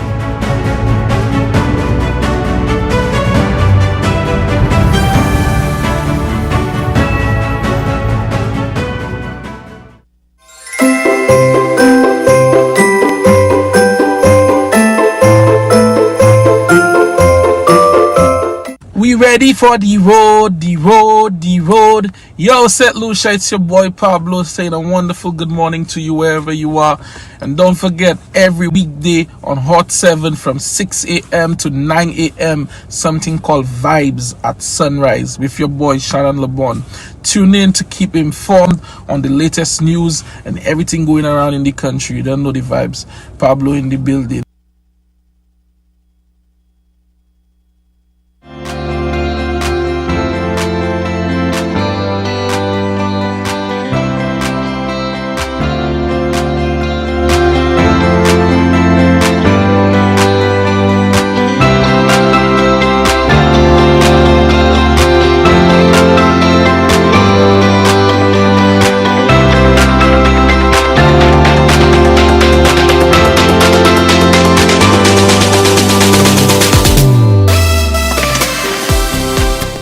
Ten to 8 now, the time in St. Lucia across the Eastern Caribbean. Thanks for staying with us and welcome back on this Free Up Friday edition of the program. Good morning, St. Lucia. It's a vibe at sunrise. My name is Shannon LeBon. Thank you so very much for staying with us. I have a very special friend online, a friend of the show, a corporate partner. As they say, good morning. Let me send you some good vibes and some strength on this Friday. Hi, Michaela. It's been a minute. Hi, Shannon. It's been a minute. It really has been. Nice to have you on. Nice to have you, especially now. It's Christmas, and at Flow, one gift brings many, many more. Over $100,000 in cash and prizes up for grabs. Tell us what's happening at Flow. Lots happening. Lots and lots happening at Flow this Christmas, and that's kind of why we've been missing in action. Let me just start by saying today's Blue Friday, guys. I'm a little blue because I'm suffering with the flu, so that rhymed. But it's a really good Blue Friday for our Flow customers. So today I'm encouraging all our customers to go out and just take advantage of the deals that we have. Sign up for new postpaid plans and get handsets for $1, smartphones. If you're not a Flow customer, hold on. I know you have the flu and it's all blue this Friday, but hold on. You sign up for a postpaid account and you get a phone for $1? For $1, just one Eastern Caribbean dollar. And that's just today, guys. So Blue Friday, and that offer is available at all our stores. Obviously, we have a limited number of phones, but we have enough for quite a few people to benefit from the deal. So get there as soon as you can to take advantage of that offer. And it gets better. So for our internet, well, customers who are signing up for internet, if you sign up for just internet, or you sign up for an internet bundle, meaning you sign up for internet and cable or internet and mobile, you get a Samsung Galaxy tablet for just $1. Wow. So we have $1 devices today. All day long, well, whilst they last. Whilst they last at all our stores. Christmas come early at Flow, Michaela? Yep, definitely did. So $1 devices, $1 tablets if you sign up for internet, $1 mobile phones if you sign up for postpaid mobile. So that's yours to take advantage of. For our prepaid customers, we have 5 times data and 5 times credit on all our combo plans. So if you sign up for a 30-day combo plan, you get 60 gigs of data instead of 12 gigs, and that data is valid for the entire duration of your plan. If you top up $50, you get $250 credit. So guys, really take advantage of these offers happening all day long, all our stores, island-wide. You can also look out for our door-to-door team. Just in case you can't make it to Blue Coral, we are a little closer than where you might be. We are at the Constitution Park as well from 9 o'clock, and our team will also be down in Dennery. So customers down there could look out for us as well. Excellent. Some fantastic Blue Friday deals for both prepaid and postpaid customers at Flow. Quickly, Michaela, $100,000 cash and prizes, $30,000 cash, over $6,000 in instant prizes, and 5 weekly winners. Right.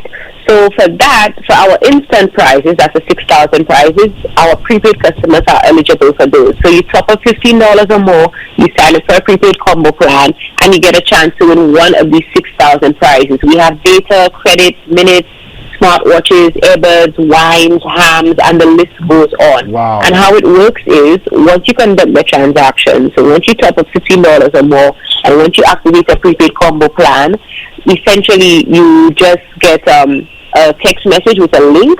You click on the link will take you to a pop-up page. You redeem your prize there, and if it's data, credit, or minutes, it's automatically applied to your account. If it's a tangible prize, then you come into one of our stores to redeem your prize. Excellent. For the weekly winners, that's small. For the weekly winners, so if you sign up for a new plan, you upgrade your services, you pay your bill in full and on time, you get an opportunity to go into the bag to win one of our weekly prizes. And we have cash winners. We have smart TVs, fridges, stoves, washing machines, supermarket sweeps, free fuel for a year, free services for 6 months.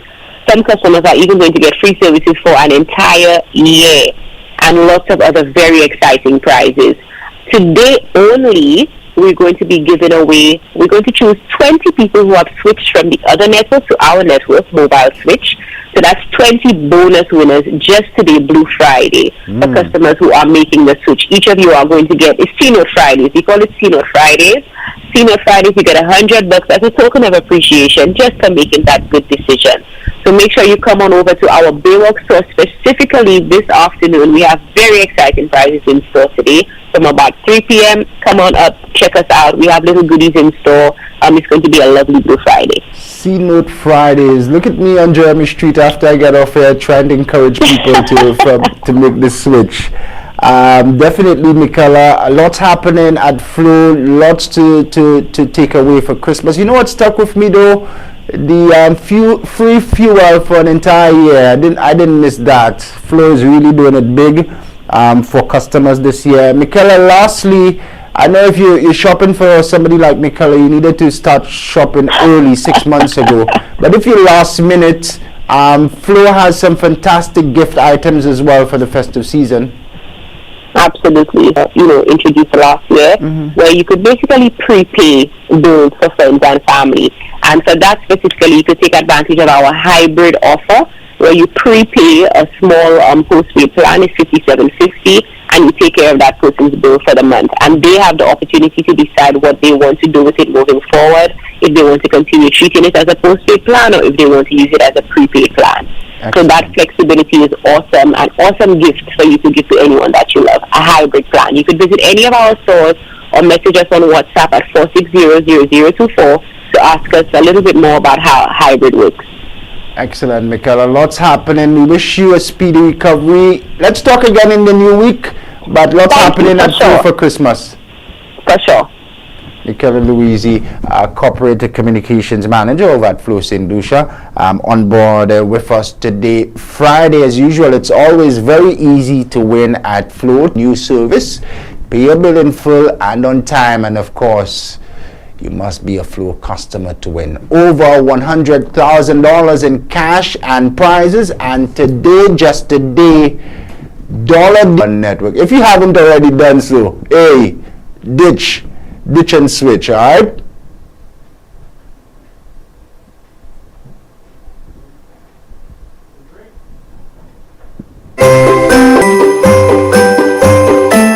Through to 25th and enjoy BOGO. Buy one, get one free. You heard right. Buy one pair of glasses and get a second pair absolutely free. Payment plans available from 3 to 24 months. Schedule your appointment online today on www.quartzoptical.com. It's easy and convenient. Black Friday sale continues. BOGO free. Only at Quartz Optical. Value you can see. After a long year of waiting, Flow brings you the magic of Christmas giving. Discount this Christmas. One gift brings many mesh or appliances plus other weekly prizes. For the best in Christmas deals and rewards, Bacterial washing powder, ultra concentrated formula gives more washes with brightening factor, is also effective in stain removal for cleaner, brighter, softer clothes with the sweet scent of early spring morning. Use Joby antibacterial washing powder.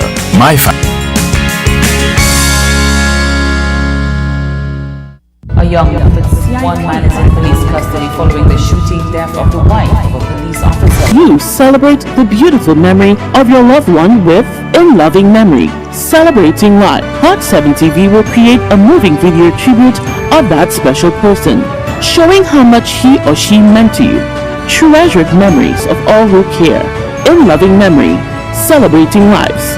Contact us at telephone number 452-6040 or email us at inlovingmemory@caribbeanhottv.com.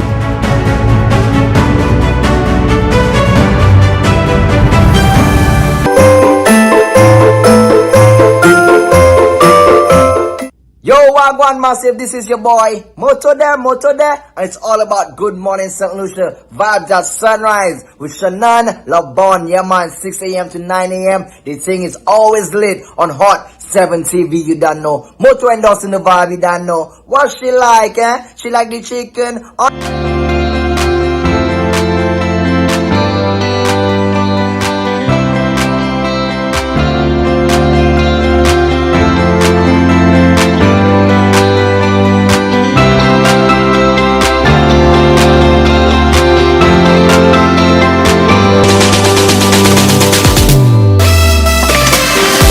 to you and yours. It has been a very busy week. Looking forward to the weekend. I know you are still short distance away from there, so let's slow down for a bit. There's still to come.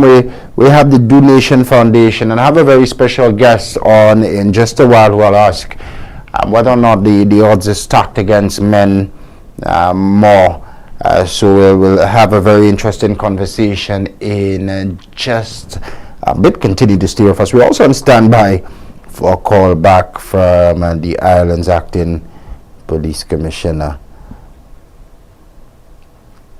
Good morning to Isa. I have a very special perspective that I will be sharing in just a bit on the crime situation. Stay with us for that. Let's now move though to the word of the day for today, Friday. The word of today on Good Morning St. Lucia is sponsored by Joby Antibacterial Washing Powder, Joby Laundry Detergent, but it's distributed here in St. Lucia by Fruit Sea Food Limited.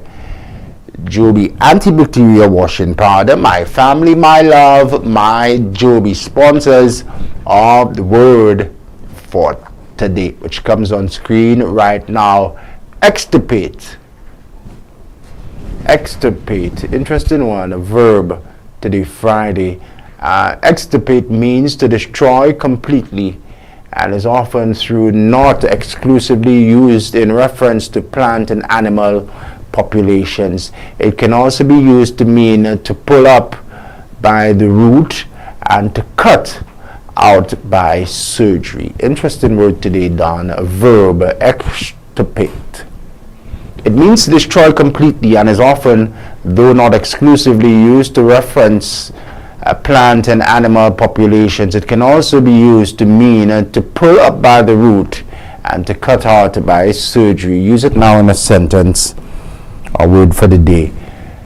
Despite the years-long effort to extirpate it from the landscape, purple what? Luciferite continues to thrive in the town's wetlands. It should be a purple plant, I'm sure. Nice one. Despite the years-long effort to extirpate it from the landscape, the purple luciferite continues to thrive in the town's wetlands. Did you know? Extirpate, a verb today, Friday, 25th November, sponsored by Joby Laundry Detergent, distributed in St. Lucia by Fruit Seafood Limited. Joby antibacterial washing powder. My family, my love, my Joby. Get your clothes sparkling clean with whiter whites and brighter colors. Use Joby antibacterial washing powder. Ultra concentrated formula gives more soft and fluffy. Joby antibacterial washing powder is also effective in stain removal for cleaner, brighter, softer clothes with the sweet scent of early spring morning. Use Joby Anti 455-3076. Thanks for staying with us. My next scheduled guest comes on at 8 to 10 this morning. Let's now bring you the financial tip for today, a segment that we've put together to encourage you to make more money. And when you make more money, we want you as well to make greater use of the money it is that you make. Up next, financial tip for today. And now for your financial tip.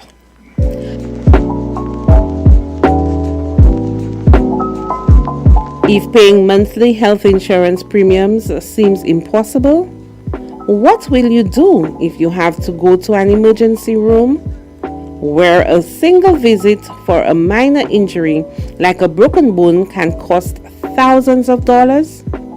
If you're uninsured, don't wait another day to apply for health insurance. It's easier than you think to wind up in a car accident or trip and fall down a flight of stairs. Look at quotes from different insurance providers to find the lowest rates. Research all options to see if you qualify for a subsidy based on your income. If you have health issues, know that a more expensive plan could be the most cost-effective in the end. This has been your financial tip.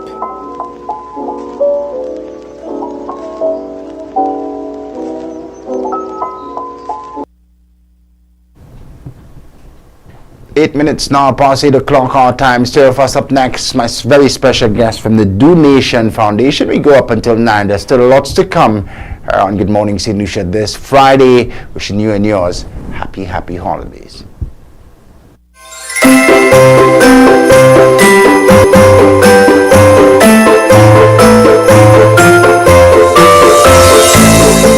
Black Friday deals continue at Quartz Optical. Shop now November 20th through to 25th and enjoy BOGO. Buy one, get one free. You heard right. Buy one pair of glasses and get a second pair absolutely free. Payment plans available from 3 to 24 months. Schedule your appointment online today on www.quartzoptical.com. It's easy and convenient. Black Friday sale continues. BOGO free. Only at Quartz Optical. Value you can see.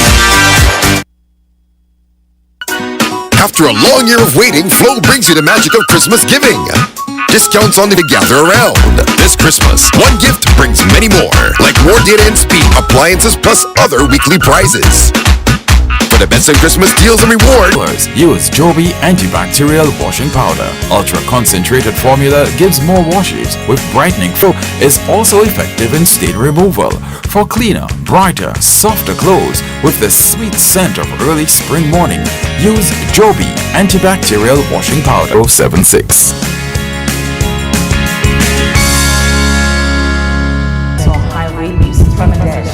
Welcomes the scrutiny. Daniela Edwin on Hot 7 TV. Mourning a loss? Hot 7 TV wants to help you celebrate the beautiful memory of your memorable occasion or the anniversary of the passing of the dearly departed. Hot 7 TV will create a moving video tribute of that special person, showing how much he or she meant to you. Treasured memories, unforgettable moments. Share them with the world and repeat the airing as often as you'd like. Help keep your loved one's memory alive forever in the minds and hearts of all who care. In loving memory, celebrating life. HotTV.com.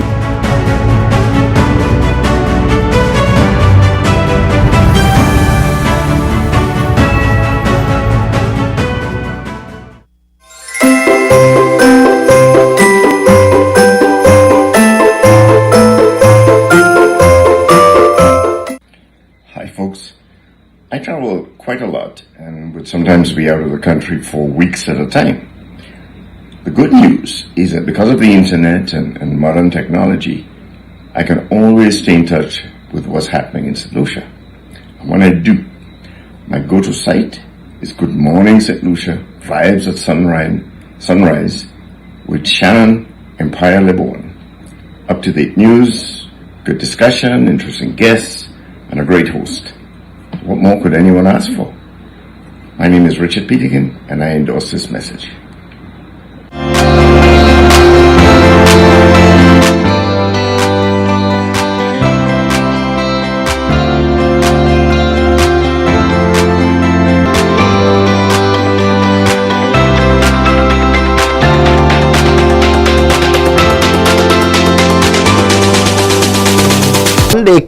Monday coming, we will feature an entire program, an entire episode of prayer and engagement with religious leaders. St. Lucia continues to grapple with a national crime crisis. 4 homicides recorded in 3 days. The toll now stands at 66. Let's now have a discussion engaging men in search of answers. I have a very special guest on the Flow WhatsApp platform. Okay, and Don, we're moving with thanks so much. We're going to be talking about the challenges and obstacles that the male gender and especially now with all what's happening, a lot of the victims of crime and perpetrators as well, men. I have a very special guest on the Flow WhatsApp platform. Let me say good morning. Marvin, thanks for being patient and thanks for coming on. No problem. Nice to meet you all and good morning to my fellow citizens. Nice. I think the reception looks a lot better from Marvin, Don. Yeah. It looks better from what was inside, no? Yeah, let's... Don, can you hear me? And Marvin, can you hear me? Clearly. Marvin can hear us clearly. See how the reception works out on our end. Thanks for coming on, Marvin. Let's begin with a brief introduction. Tell us about yourself. Hi, everyone. So let's correct the name. It's Garvin Henry. I am a father of 4. I'm 34 years of age. I am a graduate of the Castles Comprehensive Secondary School in 2005, then St. Louis. And since then, I've been an employee within this country. Over the past couple of years, I have been employed in the casino industry, and now I'm with a beautiful company by the name of KM Squared Solutions. And on a daily basis, since you have indicated men as the challenge, I assist with training, and we get lots of people through our doors, and most of it are women. So I am definitely concerned that I'm not seeing our men pushing through the doors and coming through. And yeah, this topic will be interesting. Let's talk about men. Yeah, let's have a talk. Let's start off from what you see in daily. Why are more women knocking on your doors and accessing the services as opposed to men?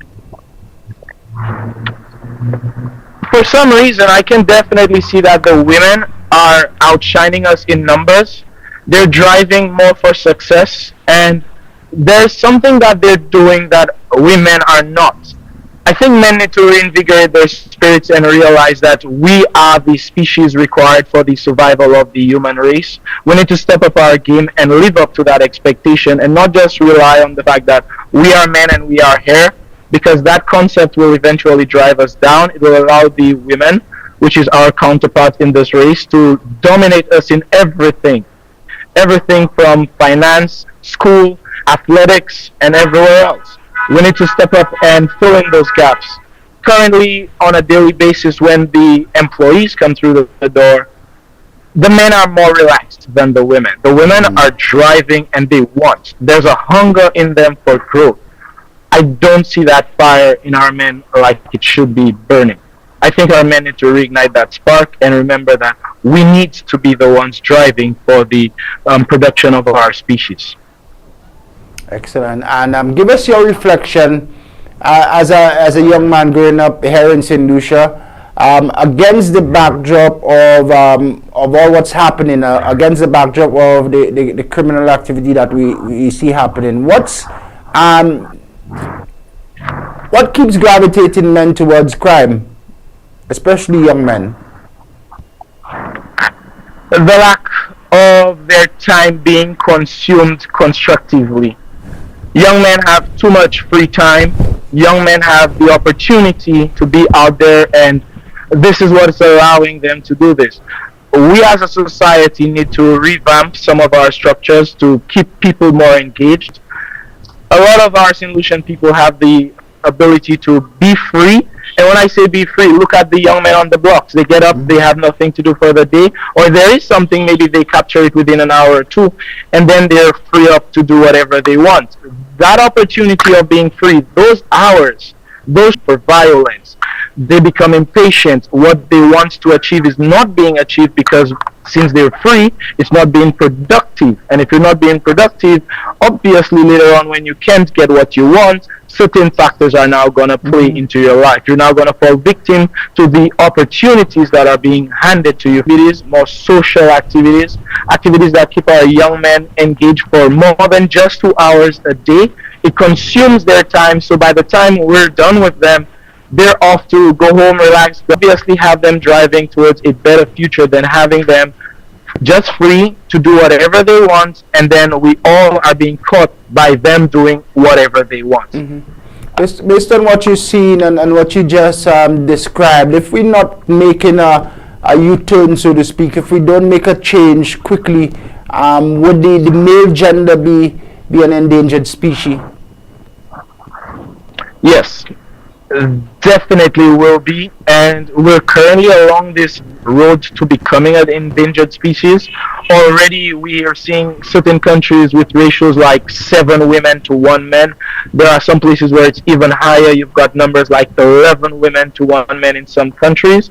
So this is something that men have created for themselves by, one, not participating in the activities that drive the production for men, 2, being too relaxed to sit back and participating in the activities that deter the growth of men, and 3, choosing to pick up the gun and use violence as a solution rather than finding proactive solutions that drive our development as men. So yes, we will become more endangered than we already are if we continue on this current course we're headed. What's the broader ramifications of that nationally, for the sustainability of this country and for the family structure? What are some of the ramifications there? I would say for the development of our country and families, men need to be more assertive.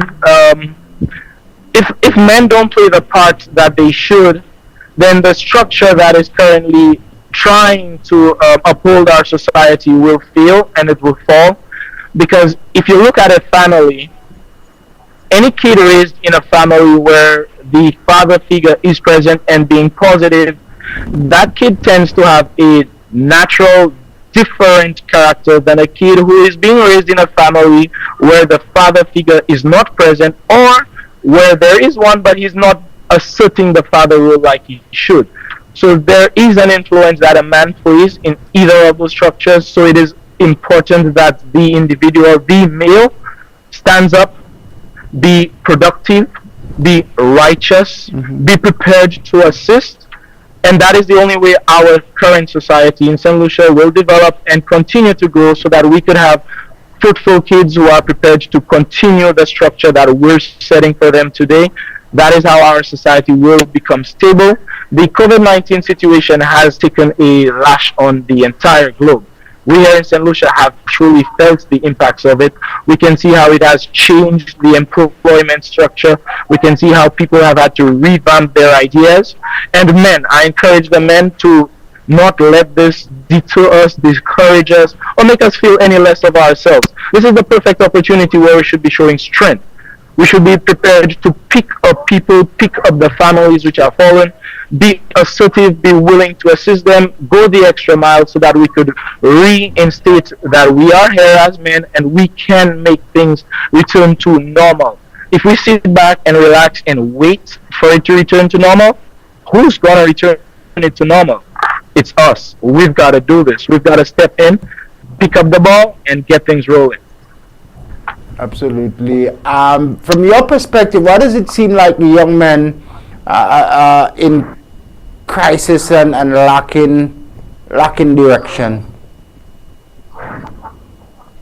Yeah, some young men are definitely lacking direction in our country, and it's something that goes back. It could be generational, it could be educational, it could be structural, and all three of them have some impact.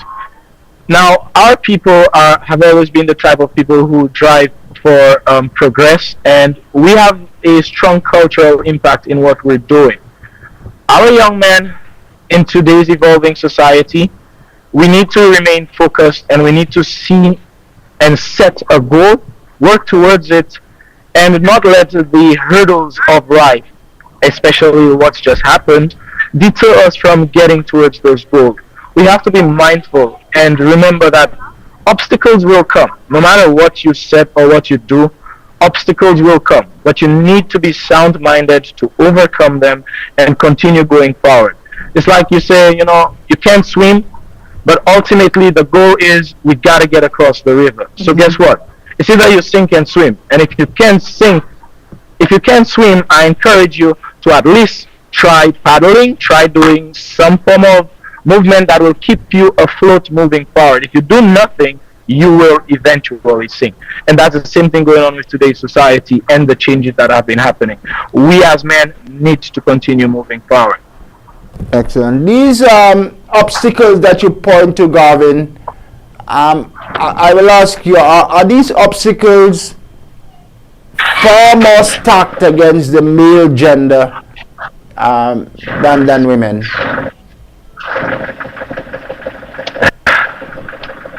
I'm kind of inclined to say yes. Yes, because a lot of young men have this clouded mindset that, people aren't willing to help them as much as they're going to help women. And that is one thing that is going to hinder them in their growth. The second is finance. A lot of young men tend to think that if they don't have finance, things can't happen. And while that is true, there is an adverse resolution whereby you don't have finance, but if you have the ideas and the drive and you're taking the steps, it is possible it's going to happen. But a lot of our young men feel or are behaving in a manner that if they don't have this finance, they're not going forward. So they rather stay amongst their friends and hang around on the block and be amongst other people who pretend like they don't have, or they're down in this category and are not taking the initiative to go forward. Yeah. Growth is very important as well. I apologize. Yeah, Go ahead. No problem. I was asking you to share some of your recommendations towards how we can begin forging that betterment and transformation amongst men. Okay, my first idea to all young men would be to spark up that growth in you. Definitely do some deep searching. Find something in your future you want, someplace you want to see yourself within the next 10, 15, 20 years. Please don't make it anything like violent. Make it something productive that can help someone else. And once you've set that goal, take the first step by, one, making an initiative to help you get to that goal. It might be something where you can see financial struggles towards getting there. You can see struggles towards attaining the assets. But once you've set the goal, lift your foot and make that first step to go. Drive towards growth.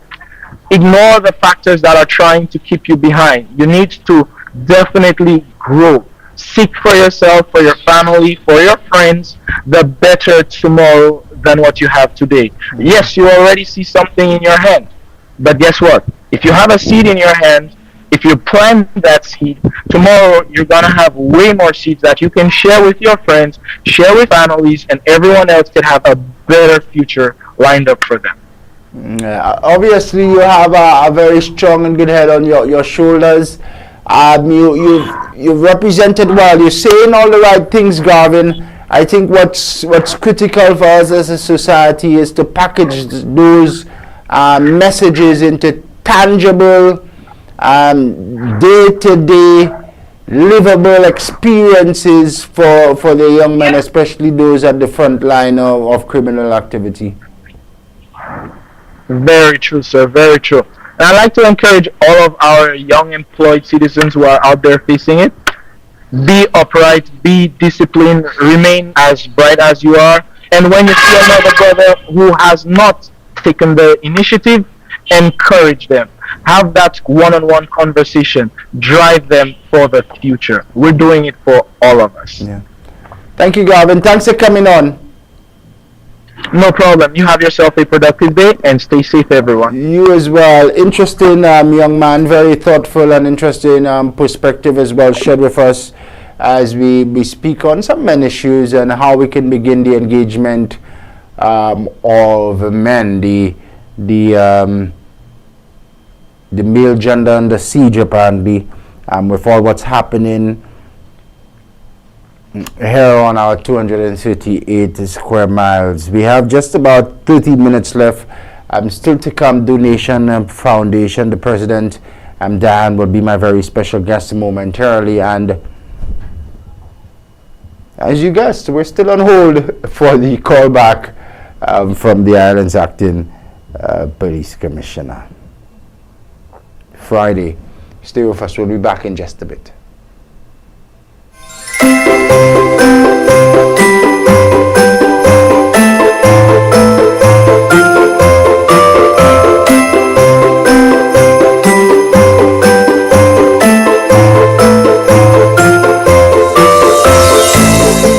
Black Friday deals continue at Quartz Optical. Shop now November 20th through to 25th and enjoy BOGO. Buy one, get one free. You heard right. Buy one pair of glasses and get a second pair absolutely free. Payment plans available from 3 to 24 months. Schedule your appointment online today on www.quartzoptical.com. It's easy and convenient. Black Friday sale continues. BOGO free. Only at Quartz Optical. Value you can see. After a long year of waiting, Flow brings you the magic of Christmas giving. Discounts on devices to bring you closer to your loved ones. Prizes to enjoy with your family and friends. And the best in entertainment bundles for everyone to gather around. This Christmas, one gift brings many more. Like more data and speeds to share everything with the family. So sign up, bundle up, switch up, top up, or pay up to win $4,000 in cash or appliances plus other weekly prizes. For the best in Christmas deals and rewards, visit discoverflow.co. Get your clothes sparkling clean with whiter whites and brighter colors. Use Joby antibacterial washing powder. Ultra concentrated formula gives more washes with brightening factors added to keep your clothes looking new. And with the added organic fabric softener, your clothes will be soft and fluffy. Joby antibacterial washing powder is also effective in stain removal for cleaner, brighter, softer clothes with the sweet scent of early spring morning. Use Joby antibacterial washing powder. My family, my love, my Joby. Available at supermarkets island-wide. For orders, call 455-3076.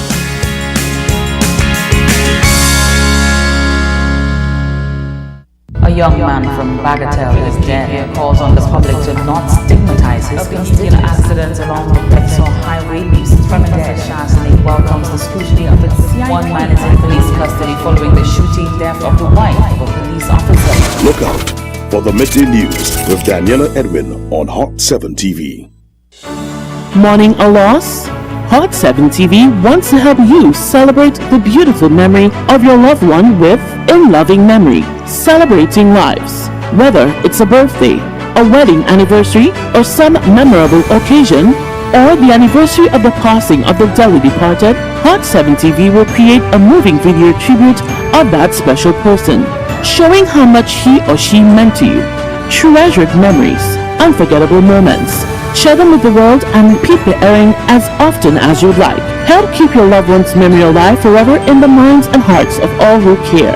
In loving memory, celebrating lives. Contact us at telephone number 452-6040 or email us at inlovingmemory@caribbeanhottv.com.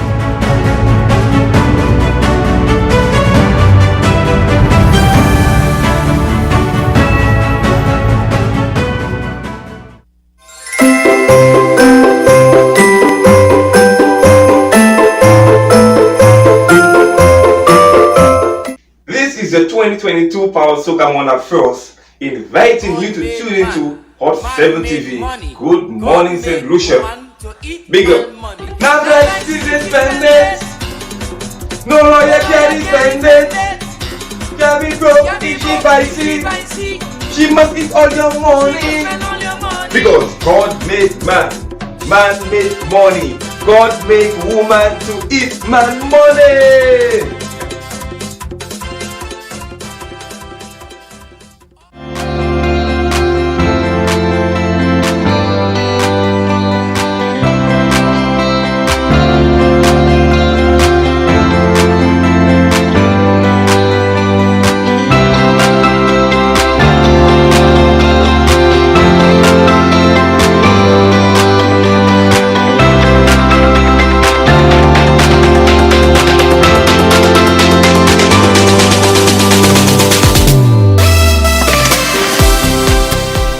Guest on the Flow video platform, who I will introduce momentarily. And let me also update you, viewers and listeners. We also have an update from the island's acting police commissioner. I'll share with you that update in just a while as well. Good morning, Diane. Diane Felix here is on the Flow platform. Diane is the president of the Do Nation Foundation. Hi, Diane. Good morning. Thank you so much for having me with you this morning. It's a pleasure. Good morning, St. Lucia. Good morning. Good morning. The pleasure is all ours. It's been a while, and you've been up to some great stuff with the foundation, yes. Do Nation. For those who haven't heard, tell us a little bit about Do Nation Foundation. Do Nation Foundation actually started in 2021. What we did is basically to tackle the social ills of society. And when we speak about the social ills of society, we speak about what is causing the crime, what is causing the poverty, what is causing, a lot of the issues that we see happening around us today. And what we do is we don't just place a band-aid over the issue. We dig deep into what is causing. Yes, we may help you with a hamper. Yes, we may help you with something. But we dig deeper to find out what is causing you as a person to need that hamper. Is it unemployment? Do we have to motivate you? Do we have to recommend you to another agency that you would get some assistance so that you can become that independent body? So this is the work of Do Nation Foundation. We are not a gender-based organization.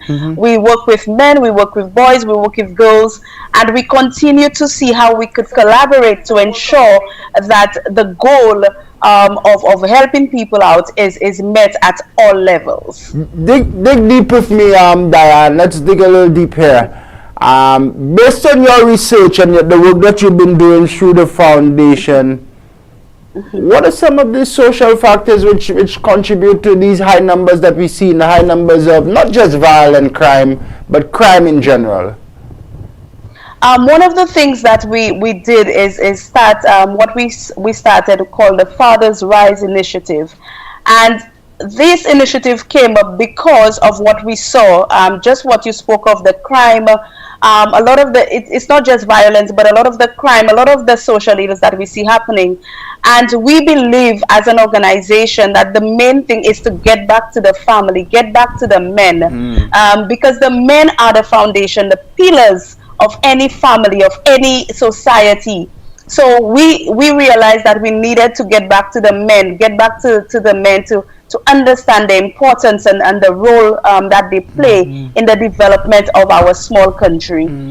So these are some of the things that we have done when we look at the issues in terms of digging deep. We also looked at the girls as well.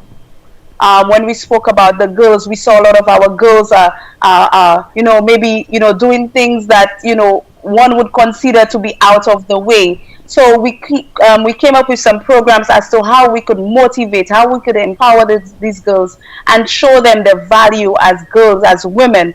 So these are some of the things that we have done. Excellent, and I'm happy to know that you're giving consideration to both genders here, the boys and the girls. We appreciate though that the male gender is most at risk, especially now, as quite often the victims and the perpetrators of criminal activity. Do Nation, you leading the charge in engagement of that gender. Tell us a little bit about your plan, conversation, is it? Yes, convocation is a convocation. Yes. What it is, and I just want to go back to a point that you made. We are not just losing our men to crime. We are also losing our men to suicide. Because what we realize is that most of our men don't really speak on issues or any situation that they have, and most of them they end up taking their lives away. So we also lose our men to that as well. In terms of the men's convocation, again, we mentioned about starting the Father's Rise initiative, where we also had the Deeds Driven that we collaborated with from the US, and we had a program earlier this year, which was in May, and after this program, we realized that we needed to do a little bit more, and had a conversation with the Minister of Equity, and he realized the importance of what we were doing, and the Ministry of Equity collaborated with us and making this men's convocation what is happening here today. In terms of that, we have a number of agencies coming on board with us. We have the Ministry of Education, we have the Ministry of Labor, we have Social Services, we have Gender Relations, we have the St. Lucia Blind Welfare, we have the St. Lucia Moto X Club, we have a lot of other organizations just coming on board to make this happen for the men, because all of us, we understand how important the men are to our society and a lot of the issues that we have now happening. So the men's convocation would be an area where we have created a space for our men to come out and have free and open, frank discussions, even to get information in terms of the expungement of a police certificate, because many of our young men, maybe in their younger days, they may have done something and it would have impacted them not knowing, not being known to them. So we would have the Royal St. Lucia Police Force speaking on that in terms of the certificate of character, gun violence, a lot of the things that we have happening. We would have the St. Lucia Blind Welfare coming on in terms of doing the eye checks for the eye screening for the men. We're looking at having blind cricket. We're looking at the Ministry of Labor coming on board in terms of telling the men the opportunities that are available for them in Canada and now the US. We also have Ministry of Equity coming on board in terms of just ensuring that a lot of the information that we have gathered, that we put policies and different programs in place that will continue. We also have the Ministry of Health coming on board in terms of doing the checks for our men in terms of the prostate and the diabetes and all of these things. So it's just an area where we have created that space, not just for our men to get tested, but for them to have open and frank discussions. We have the St. Lucia Chess Federation coming on board, to really have the men enjoy, or even to teach them a game of chess. We have our domino players, coming on board, and it's just going to be a lot of encouragement and engagement for our men.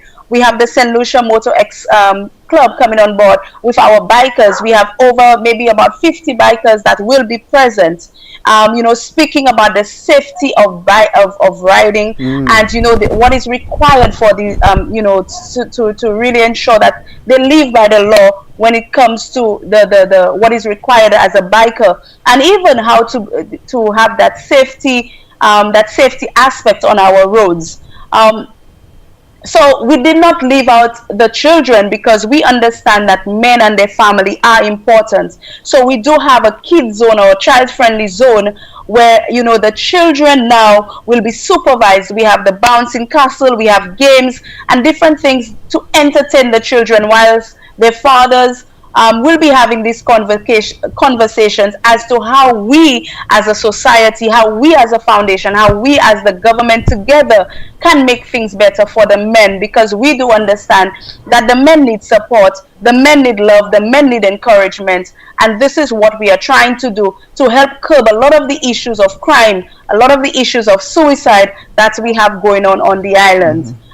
So it's just a lot happening when it comes to what is the men's convocation. We are looking at having secret band. Again, it's a band, a local band, with many men being part of that band. So it's a lot to really encourage the men to come out, not just the men but the women come out and support the men as well, because we believe the men need our support as women, but we need to open up this space that they now could have, feel that they are important and that they are valued in society. So this is what the men's convocation will be about. It is not just a one-day program where we come out, we have this big fanfare, and this is it. It will be continuous, because from there what we intend to do is put programs together to encourage the men to become leaders in the community, and these men can be called upon in the when there is a disaster, when something is happening, that we know we have these leaders in the different communities. And we are actually looking at, in collaboration with Deeds Driven that we're going to have a national, not just a national men's conference, but we're going to have other men from the regions coming to St. Lucia to be part of that conference, and see how we could put policies in place, how we could bring back our male role models, our male, pillars into their rightful place in society, so that they too now can help with a lot of what we see is happening in our small country. A full menu awaits a holistic approach by the organizers of this convocation. When will it be held? What's the venue, and how do people participate?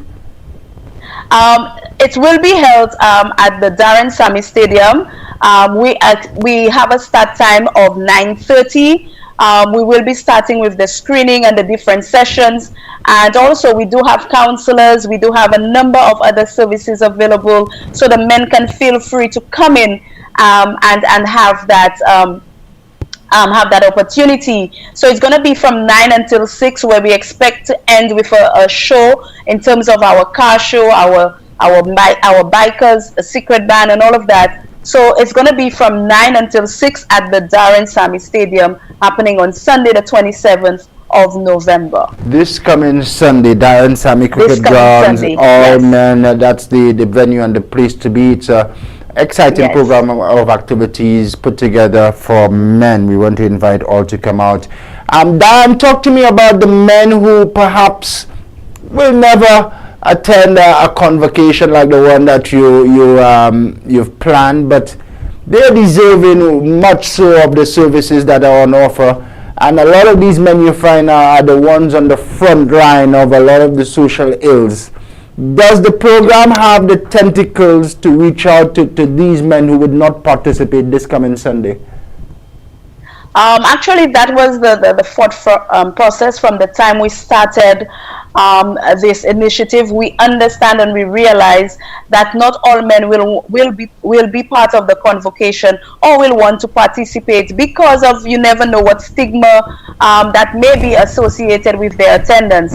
So what we intend to do, what we have been doing, is going down to the ground level, going to the grassroots level, sitting on the blocks with them, having these conversations, encouraging them, you know, to come out and reach out to us if there is any assistance. But we will continue to do that. We will continue to engage many stakeholders who are on the ground with the men at the grassroots level to ensure that we reach all our men and nobody feels left out. Absolutely. I asked my previous interview this question. I'll ask you as well, Diane. Are the stacks and are the challenges stacked up against men more than the female gender? Sorry, what was the question? Are challenges are the challenges that we go through day to day, are they stacked up against men more than the female gender? The obstacles, the challenges of life. I would say our men faced a lot of challenges, mainly because of how they, it could be sometimes, I would not say their ego, but because of how they perceive their role as men. They perceive their role as, you know, being, you know, not wanting to cry, not showing their emotions, so of course a lot of the challenges would be towards them, because they are keeping everything inside. They are bottling up everything. In terms of ourselves as women, we go out there, we speak, we would find this friend down the road and we would speak about our issues, but the men would just keep everything on the inside. 99% of the time you would not find men going out and speak about some of the issues that they face, with the fear of them being laughed at, with the fear of them being ridiculed, with the fear of them being called weak. So I would say a lot of these social ills, it has a great impact on our men due to how they see themselves in society and due to the expectations of society of our men. One more question from me, and then I'll have you to again call out everybody to participate this Sunday. What are your recommendations for nurturing a holistic and wholesome man? Recommendations, we would say to ensure our men understand the power of holistic self-care. Research shows men who regularly check in, ask for help, meditate, eat well, read books, etc., spend 44% more time caring for others. We would also say to practice empathy and communication. Communicating, listening, and never being afraid to ask questions or admit mistakes are all good trials or trails, even if society has conditioned many men to perceive them as weakness. The other thing we would say is embrace emotional authenticity. Research by the Movember Foundation shows that 58% of men feel societal pressure to be emotionally strong and not show weakness. However, no matter what society says is masculine or feminine, we believe it's okay for men to be competitive. It's okay for men to cry, expressing but not denying their feelings. So these are some of the things that we would recommend. We would say, you know, for our men to start looking into and seeing how they could express their feelings, how they could be open, and that would help a lot of the issues that we see happening. They speak about things and they not bottle it up, you know, and look for other ways to help themselves or to get rid of whatever they are going through. Deep recommendations there, Diana. I thank you for that. Sunday we start the process of men engagement with the platform at the Darren Sammy Cricket Ground. Your final appeal to men and women as well to support the men and come be a part of this convocation. Yes, we continue to encourage our men, our boys, to come out in large numbers. Come out. We have a lot of information available for you. It will be, a casual setting. No need to feel intimidated or anything. It's a casual setting. There will be a lot of information. There will be help. There will be, areas that, you would maybe not have any information on, that will be available to you. We will have our bikers, we'll have the car show, we'll have entertainment, and even if it's by playing a game of domino, whilst you speak about, some of the concerns that you have, we encourage our women to come out and support the men. Come out and listen to how some of the things that our men are going through, some of the things maybe our men would require help with us as women. I remember having a conversation or hearing a conversation with some men where they spoke about how their relationship at home whilst their wife is going through menopause. So maybe some of these things that we need to understand, and we need to really educate our men as to how to deal with these things, how to understand some of the challenges that we women face, and likewise us women to understand what the men face when we are doing some of the things that we do as women, how we impact them, how we impact them and their lives, and even their feelings as well, how they feel as men. So it's a call out to everyone. There will be a lot of organizations on board. There will be fun and games for the children. There will be eats and drinks available. So come out and have some fun, and whilst we listen to the issues of our men, and not just listen to the issues, but while we act on some of the issues that we could make a change with immediately. Yeah. We wish you the very best this coming Sunday, Diane, and the Donation Foundation. One suggestion, perhaps you put up a flat screen with the FIFA World Cup on it, and you'll get a nice gathering of men at the stadium this coming. Hold on for me. I want to bring you in on one last point, and I want to bring on our TV manager as well, Mr. Etienne, and possibly our World Cup now happening. Somebody was sharing an interesting perspective, Mr. Etienne. Global birth rates are down this time every 4 years. Men are not making babies this time of year. Interesting perspective, Dan. I don't know. No comments from Dan, but Mr. Etienne says, yeah, he's registered that as well in the past. Dan, thanks for coming on. We continue to monitor your progress with the Donation Foundation, and we wish you the very best. Thank you so much. Thank you for having us, and thank you, St. Lucia, for listening, and look forward to seeing you on Sunday, 27th November 2022. You're most welcome. Our pleasure here on the platform to host you, Diane Felicia. She's the president of the Donation Foundation. Big activity this weekend, Diane Sammy Cricket Ground, a men's convocation. Begin the engagement, begin the conversation on issues affecting men, and let's begin to act.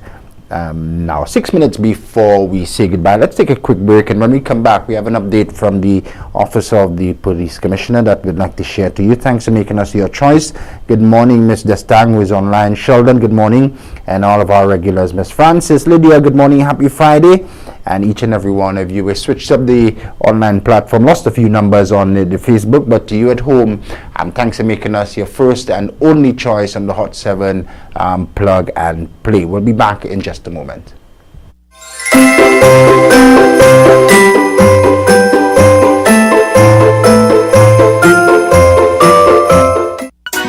After a long year of waiting, Flow brings you the magic of Christmas giving.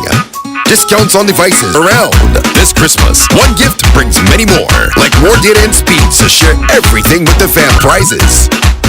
For the best in Christmas deals and rewards, visit through to 25th and enjoy BOGO. Buy one, get one free. You heard right. Buy one pair of glasses and get a second pair absolutely free. Payment plans available from 3 to 24 months. Schedule your appointment online today on www.quartzoptical.com. It's easy and convenient. Black Friday sale continues. BOGO free. Only at Quartz Optical. Value you can see. Get your clothes sparkling clean with whiter whites and brighter colors. Use Joby antibacterial washing powder. Ultra concentrated formula gives more washes with brightening factors. Antibacterial washing powder is also effective in stain removal for cleaner, brighter, softer clothes with the sweet scent of early spring morning. Use Joby antibacterial washing powder. My family,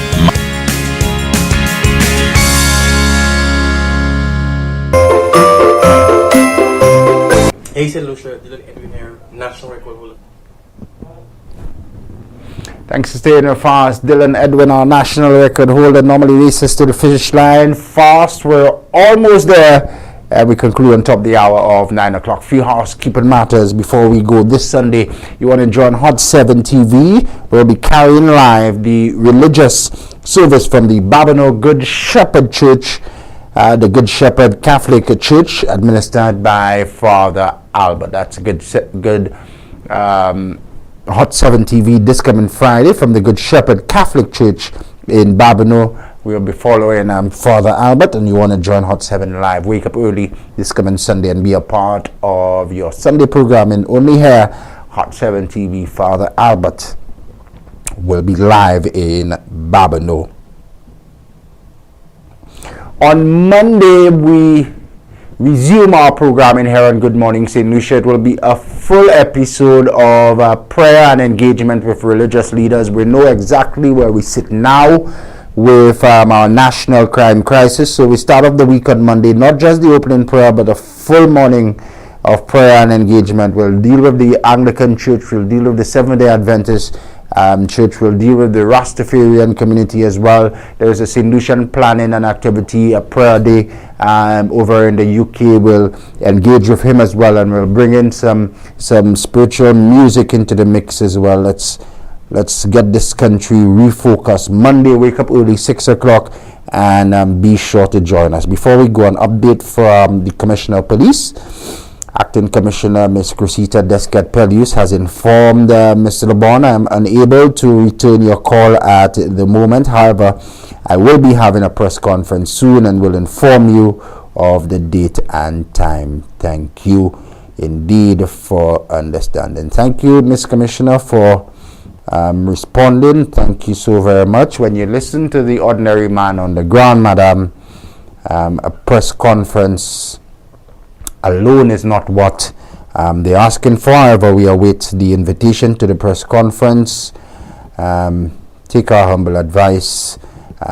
Please ensure that your press conference is live if you can, because normally us here in the news world, we cannot carry your full message in the news. A message as important as the one we hope you will deliver at the press conference should be carried to the St. Lucian public in its entirety. So please ensure that your press conference is live, Madam Commissioner. I would give some other advice, but I'm tired of giving free PR. Free PR these days, but it would look extremely nice if the commissioner has at least 6 of her finest officers, man, properly cladded in the SSU with some branded firearms, some heavy artillery standing next to Commissioner Pelleus in the back of her as well. Some free PR advice, that would send a strong message. You'd even give 3 of the officers some masks, man, and you come on live 6 o'clock just before the news as the acting police commissioner, and you deliver your message. That's just me, but I'm tired of giving free PR advice. The situation is what it is, St. Lucia. It's a very sticky and unfortunate situation we now find ourselves in here. We need to find a solution. It goes beyond the rhetoric, it goes beyond any port development, it goes beyond any infrastructure development. We need to find a solution to this growing national crime crisis sooner rather than later. Our hope at Good Morning St. Lucia is that you have yourself a safe weekend. Continue to be safe and continue to spend time with those that you love. We'll be back, God willing, on Monday. Until then, take good care of yourselves, St. Lucia.